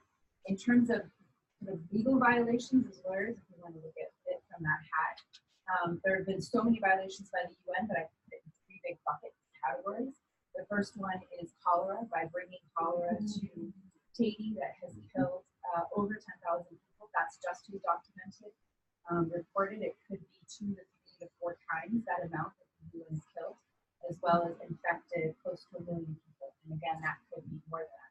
Country, 12 million people, so 1 million people infected is almost everybody has been touched. Everybody has been touched in one way or the other by cholera. The UN refused any legal responsibility whatsoever, and that wasn't just the UN, because who is the UN? The UN is a Security Council.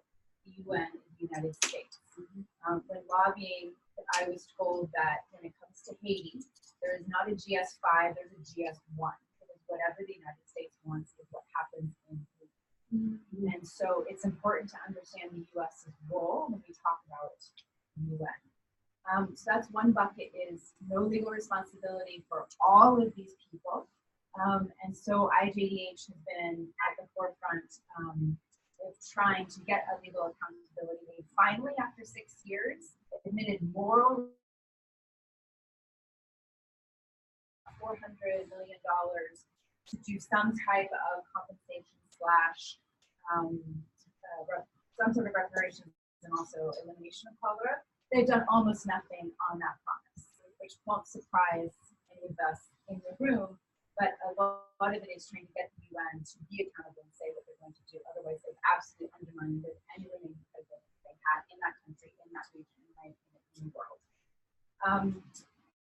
A second bucket of things is, which we referred to, is the rapes. There have been hundreds, if not thousands, we don't exactly know the figures yet, of soldiers will be soldiers. This is what we've done in the Philippines, U.S. soldiers in the Philippines, U.S. soldiers did in Korea, and the UN peacekeeping troops are doing in Haiti, is leaving babies, as well as having non-consensual relationships with women. And so the UN also is refusing to prosecute, provide provisions to prosecute any of these. And now there's only one person that we know of in a settlement, because we shamed them, to provide any kind of child support to hundreds of children that they've left abandoned. So that's also something PAI is the only organization that's doing that. So we need one such.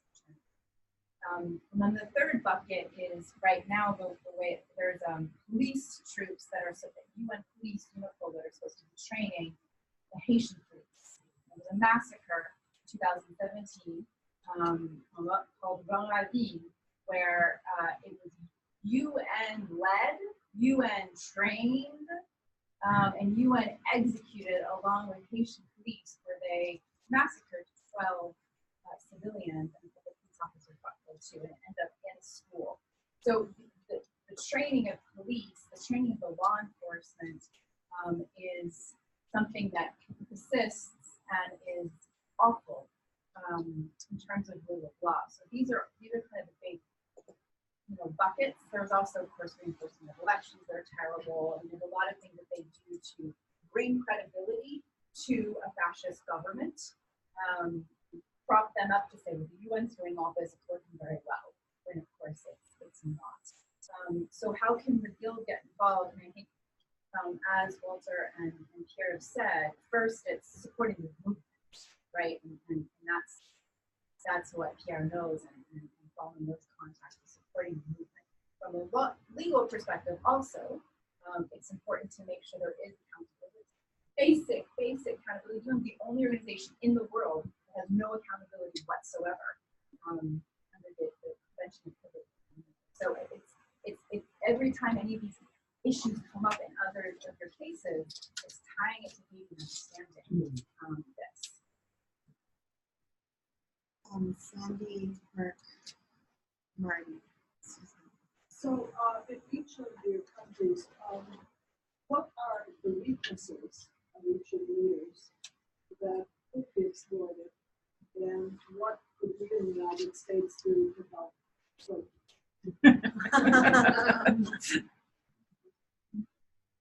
you mean the leader? Oh, okay. Those leaders, not the people's leaders, but no, Pierre, Bolsonaro.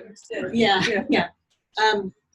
He almost is doing it to himself, like Trump. Yeah. Right? I mean, the statements he makes: shoot women in the vagina to make them useless. Right? Soldiers, you can rape up to 5 people, and you can, get off scot-free. I mean, very, explicit statements of you have impunity and do whatever you want. We'll back you up. The government will back you up. I think even just talking about that is one way. And honestly, he cannot continue to be in power if he doesn't have that the backing of the military. And if we can cut off their funding, which is really dependent on the U.S., I think that's one way we can make a dent in his control of the country. So that's one thing to exploit. If we want to call it exploiting that weakness, he's dependent on the military to stay in power. Well, Bolsonaro's a narcissist, and he to exploit that is the same way you'd exploit it with Trump. But I think the real thing that's going to cause problems for Bolsonaro is he came in on an anti-corruption platform, and Drain the swamp.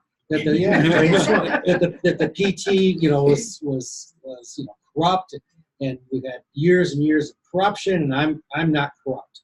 Well, his son is already under investigation for corruption, and there's no doubt. He didn't come in like Trump, a rich man, but he certainly is going to try to leave a rich man. So I think that's the main thing is the anti-corruption. But the PT's got issues there too, and they have to clean their own house, and but that will probably bring him down. People get fed up with one scandal after another. They're already starting, and there's no reason to believe that they won't continue because he's a narcissist. He's not in there. He's not in there really to lead a movement. I don't even think he understands neoliberalism, to be honest with you. He's not. He just understands. Those around him have an agenda. In terms of Haiti, that president we have now, Jovenel Moïse, is a completely corrupt man. Even as a candidate, there was, I believe, an indictment against him for money laundering.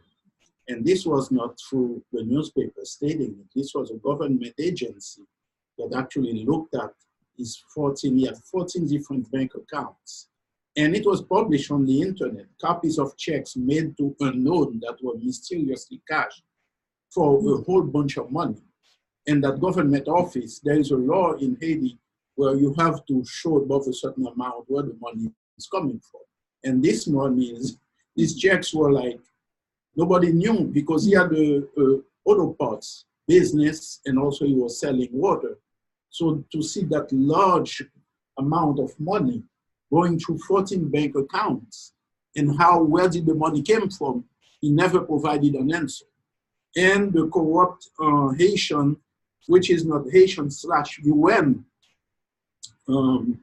electoral council, because the electoral council was helping the Haitian, was training the Haitian electoral council. And so they accepted the guy's candidacy, even when the issue was raised again and again, but he was allowed in. And so since then, there have been 2 other government agencies that have really gone after him because more evidence was found of money laundering. Also, he's been very charming with dictator Henry Namfi. When he was selected by the UN, by the US and imposed as president, the first trip he took was to go to the Dominican Republic.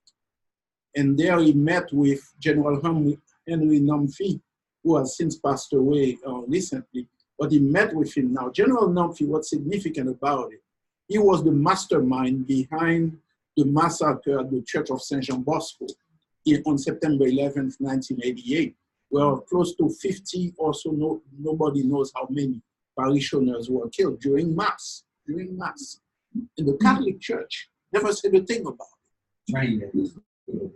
He was trained at the School of the Americas. And mysteriously, this criminal, this killer, was allowed to live peacefully in the Dominican Republic, never touched, protected by the US. So that was his first. Jovenel Moïse, the current president, went to visit this guy. There are photos of them together. There's also photos of him meeting with someone who was under indictment. I believe that was Accra.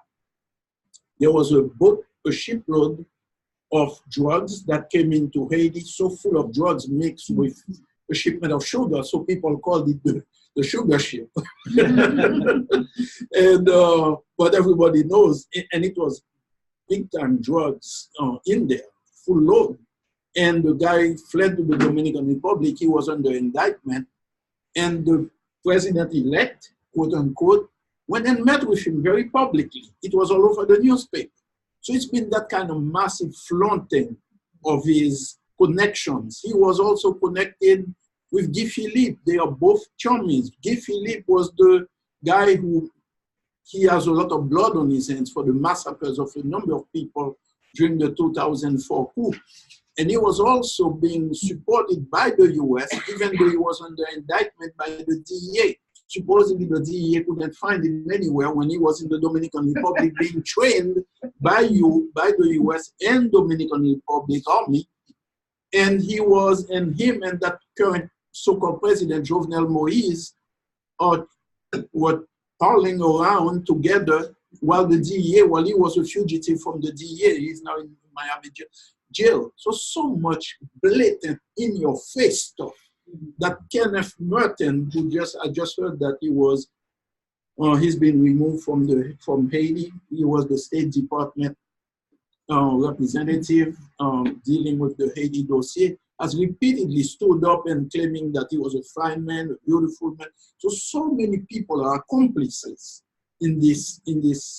It's, for me, it's like, what is the younger generation going to think of us for allowing this kind of blatant, in-your-face violation of international laws and protocols to allow them to take place under our watch? So this is an appeal to the Guild. There is a lot of stuff to investigate in Haiti. Finally, I would be remiss if I didn't bring up the issue of what happened at the Peruvian consulate. Something similar to what happened with Khashoggi. That was about 3 weeks ago. There was a demonstration.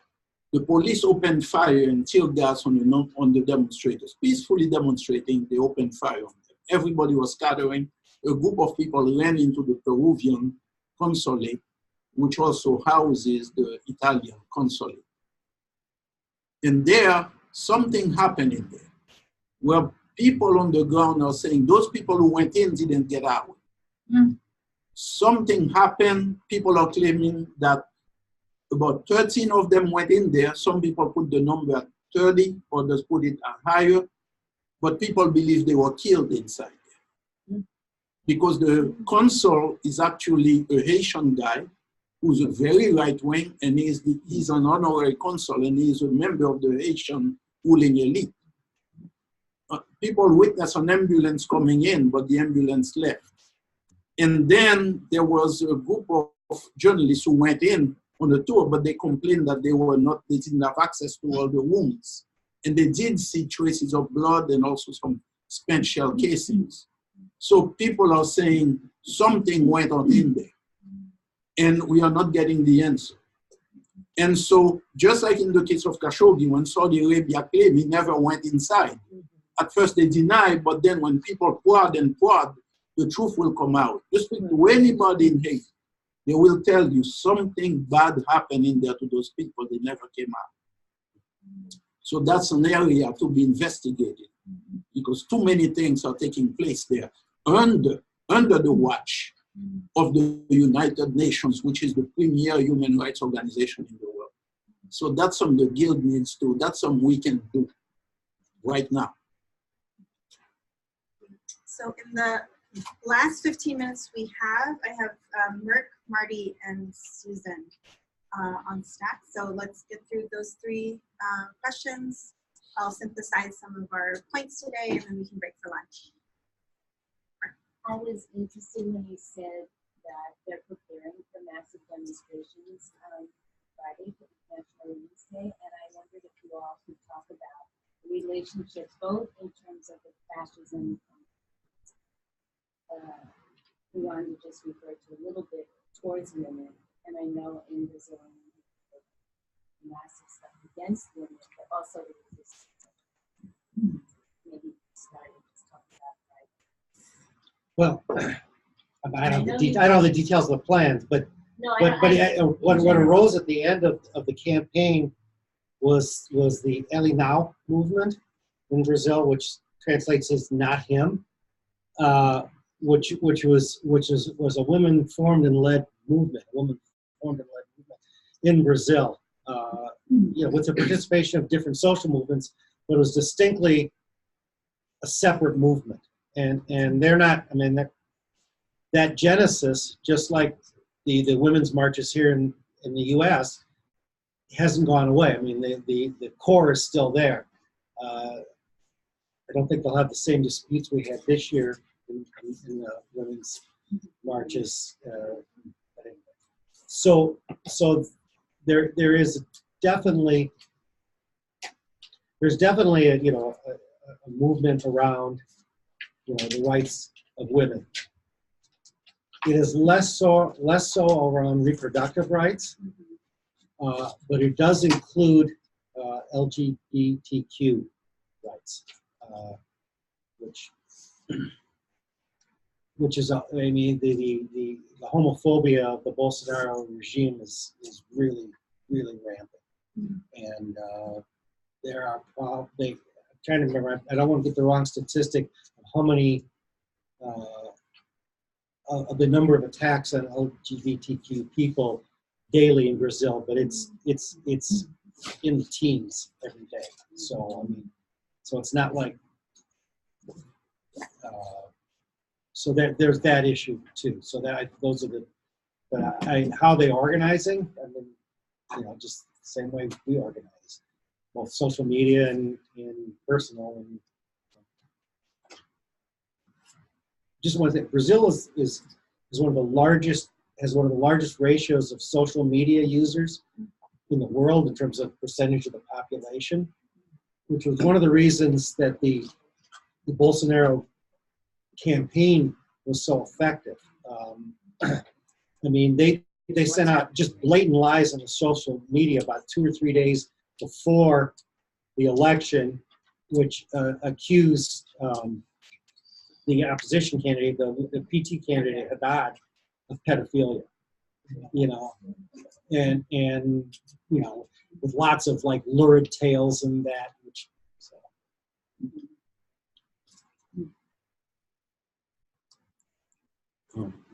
Okay. So in the Philippines, yes, there have been these very blatantly over-the-top, misogynistic, not only comments, but like directives that Duterte has given to the military and police, very specifically using that as a tool of repression, rape as a tool of repression, etc. And, you know, the women's movement in the Philippines, though, has been vibrant for decades. And, you know, if we think about like U.S. occupation of the country, it's during colonial times and then thereafter with the bases, the women's movement has always been there fighting against that occupation and the militarization of the country and what that means for women and children. And now, you know, in the face of Duterte, there's been not only like, not a resurgence because it's always been there, but just even more massive recruitment and then a broadening of it. I think, you know, here we have Me Too, there we have something called LaBossiere. I'm a woman, you know, just asserting that is now, you know, an act of resistance. Maybe, you know, to call on somebody else in the room who's with Gabriela USA, Irma Shafahar happens to be the chairperson, who can maybe speak a little bit more about women's resistance in the country. Yeah. I mean, I think in terms of Gabriela's going to be celebrating their 35th anniversary this year, and actually even before that, the women again have been really resisting and rising. And I think a particular approach, like what Rhonda is seeing, is not just broadening it in terms of just the Babaeco or also something part of like 1 Billion Rising, which is actually a global campaign against violence against women, but really talking about violence not in terms of just intimate partner violence, but really talking about the political militarization, economic violence, which really all classes in terms of individuals are experiencing. And I think one of the things that has been to our advantage is actually working with you know, people abroad and really raising it on an international scale and really linking it raising into connecting to capitalism, to imperialism.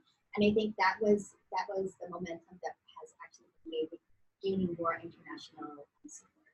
So even people like Rosario Dawson and different actresses and the other people, because of the escalating violence, because of people like Trump, a lot of people are like, what are the Filipinos doing about what's happening, you know, with the macho fascist regime? And we're like, we're continuing to organize, but we need to build more international solidarity and more attention. And it's been working. And in the case of Haiti, women in Haitian society have always played very significant leadership roles.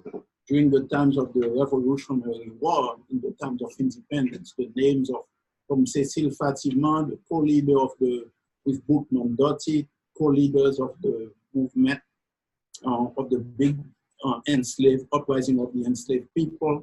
Throughout the War of Independence, people like Marie-Jeanne, Sanit Belair, and others, women fighters, and even in the testimony of French generals who they actually defeated. One of them, Pamphile de Lacroix, said in battle the women were more ferocious than the men.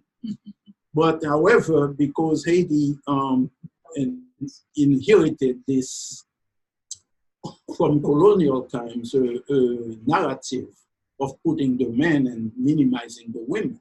So the history books that in the formal educational system that we were exposed to didn't really, they would mention, oh, so-and-so was the wife of so-and-so, but never really talking about the women and their roles actually as leaders.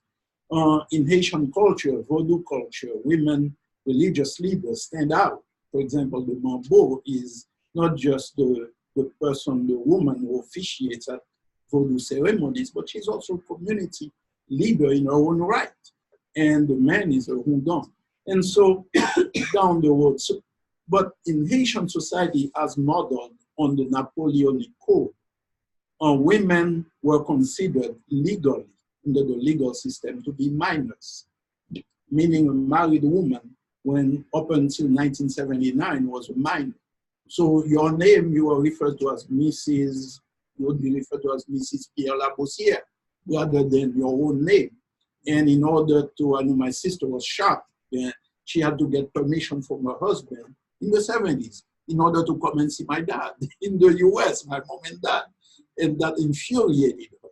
So, but Haitian women have always fought.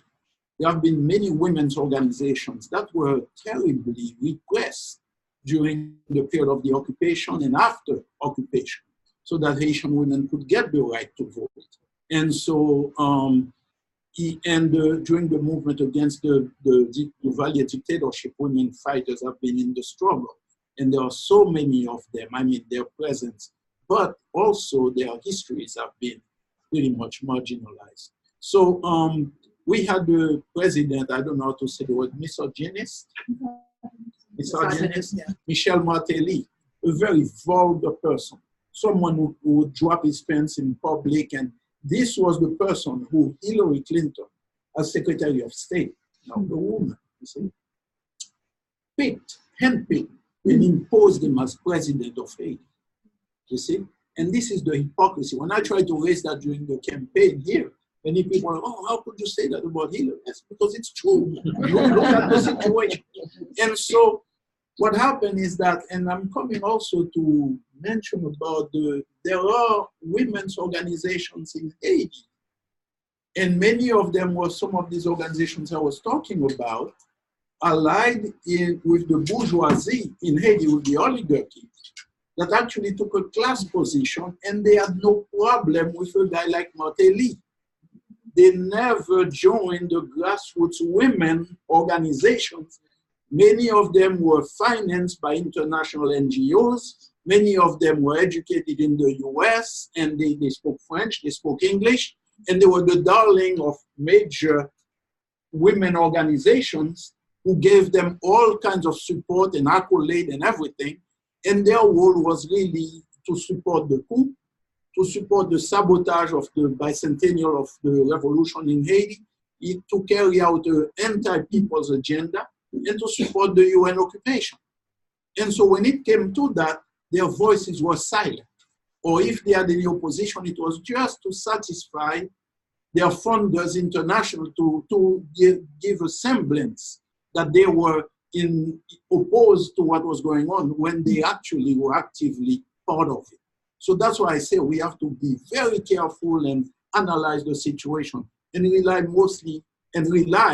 on the grassroots women's organizations that are facing the brunt not only of that exploitative system in Haiti, but also the rapes that are being conducted, the terrible repression that they are under.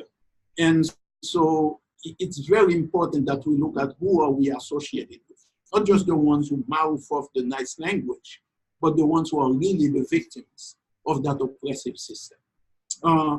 I have something I want to pass on to you, which is a statement that it's an open letter in solidarity with the people of Haiti on the 15th anniversary of the US-backed coup. And this is for an organization to sign on. So I want to submit it to you, and maybe the guild, I don't know how you do it or if you're allowed to, but at some point during your discussion, you could see. And if you're members of other organizations, please take that to your organizations as well and get them to endorse it, because we want to put it out as a statement that people of the world are standing strong with the grassroots movement in Haiti, with the people of Haiti, and we want to see a big change and we support their revolutionary struggle. So I'll pass this around. Individuals also. Individuals also, thank you. We've got 3 minutes left. Okay. I just want to raise an issue that I think would be worthy of the guild's attention, maybe during some kind of decision statement or statement. And that is the whole question of the political nature of the governance structure of the United Nations, and to really look at not just the situation that has fallen with respect to Haiti, but also the way in which the organization is structured as an intergovernmental organization, but it's not a government. And so because it's not really set up in a way to ever be accountable, it's very subject to manipulation by whichever country is the most politically powerful, which we all know which one that is. So but there's a lot of nuanced differences between, the Security Council and what we can do in terms of openings for political or legal work within that structure. So one of the things that's happened is that the General Assembly has been weakened relative to the Security Council. So I think actually looking at whether there's some way to interact for legal organizations to interact with the GA in such a way as to reduce the power of the Security Council, especially as it reinforces both violence and structural violence, might be something that we could consider thinking about and exploring as an organization, and maybe working with some other groups. But it seems like we ought to look at the system. My question is very similar. I was wondering if it does seem like one of the mechanisms of the United Nations that is pretty democratic and pretty open is the UPR, which is coming up to the United States next year.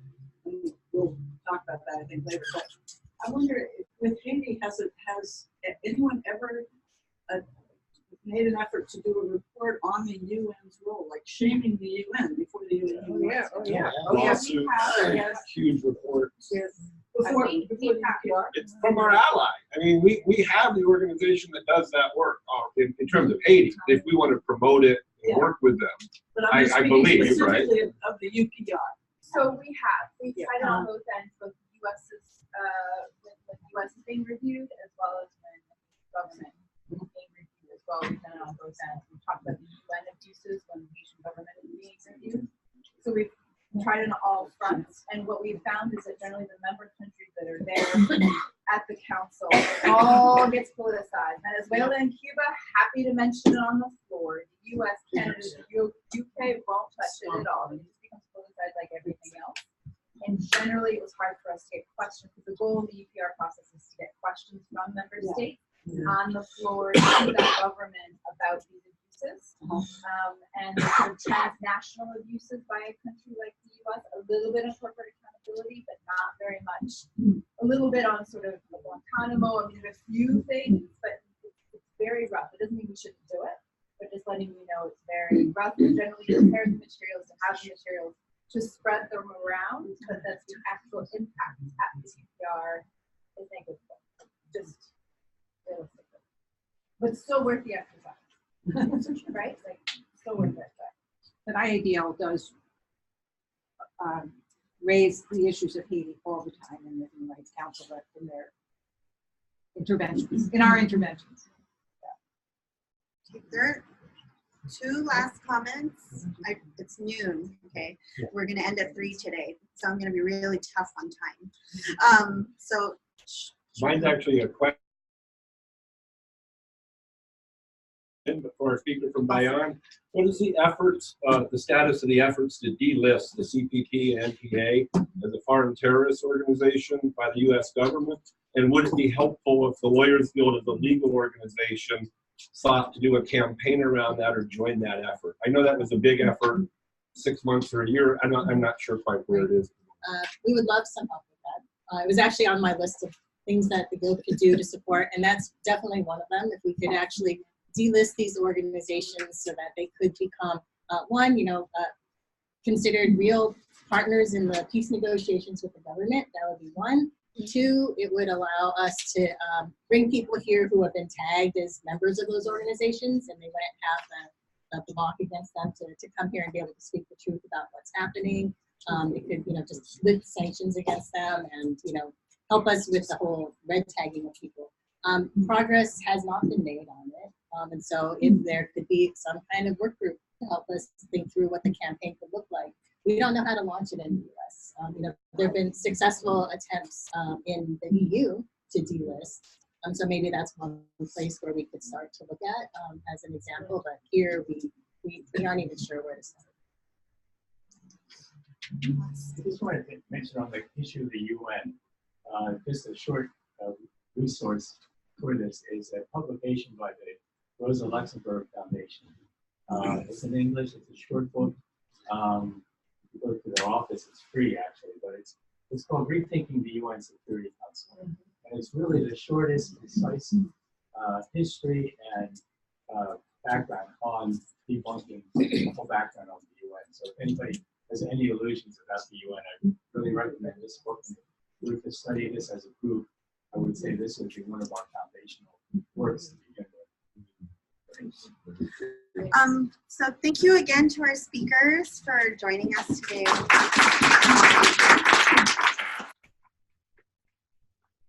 We are, embarking the next couple of hours for today and on our work to be much more concrete, to make concrete effects and impacts in support of the various grassroots movements that we're supporting. So just a little note to frame us for our afternoon discussion is that we're talking about strategies and tactics, right? What does that mean? I think those two things are used interchangeably, are misunderstood.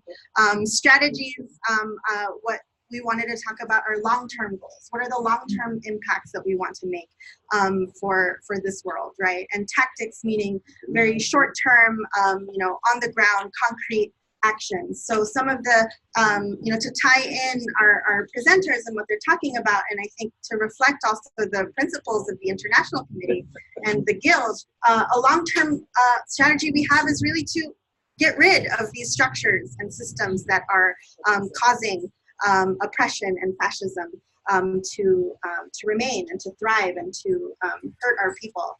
And another strategy is to build international solidarity, right? And building these people-to-people relationships between our movements towards a bigger goal.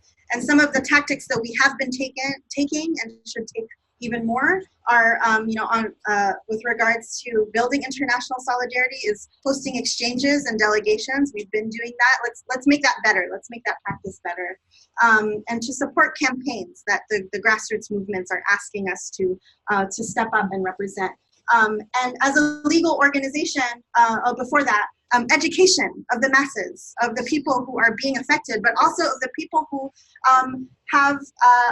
who can make another impact, right? Sending the most impacted to speak truth to power, to speak to people who can change it. And for us as a legal organization, really using creatively ways to maximize the legal process, to demand legal accountability so that our comrades in the movement can stand up with our support. So that's the end of our morning. We'll break for lunch. Thank you again. And thank you to our guests in this room also who joined. We'll come back at 12:30, okay, sharp. Grab it, bring it back. Yeah.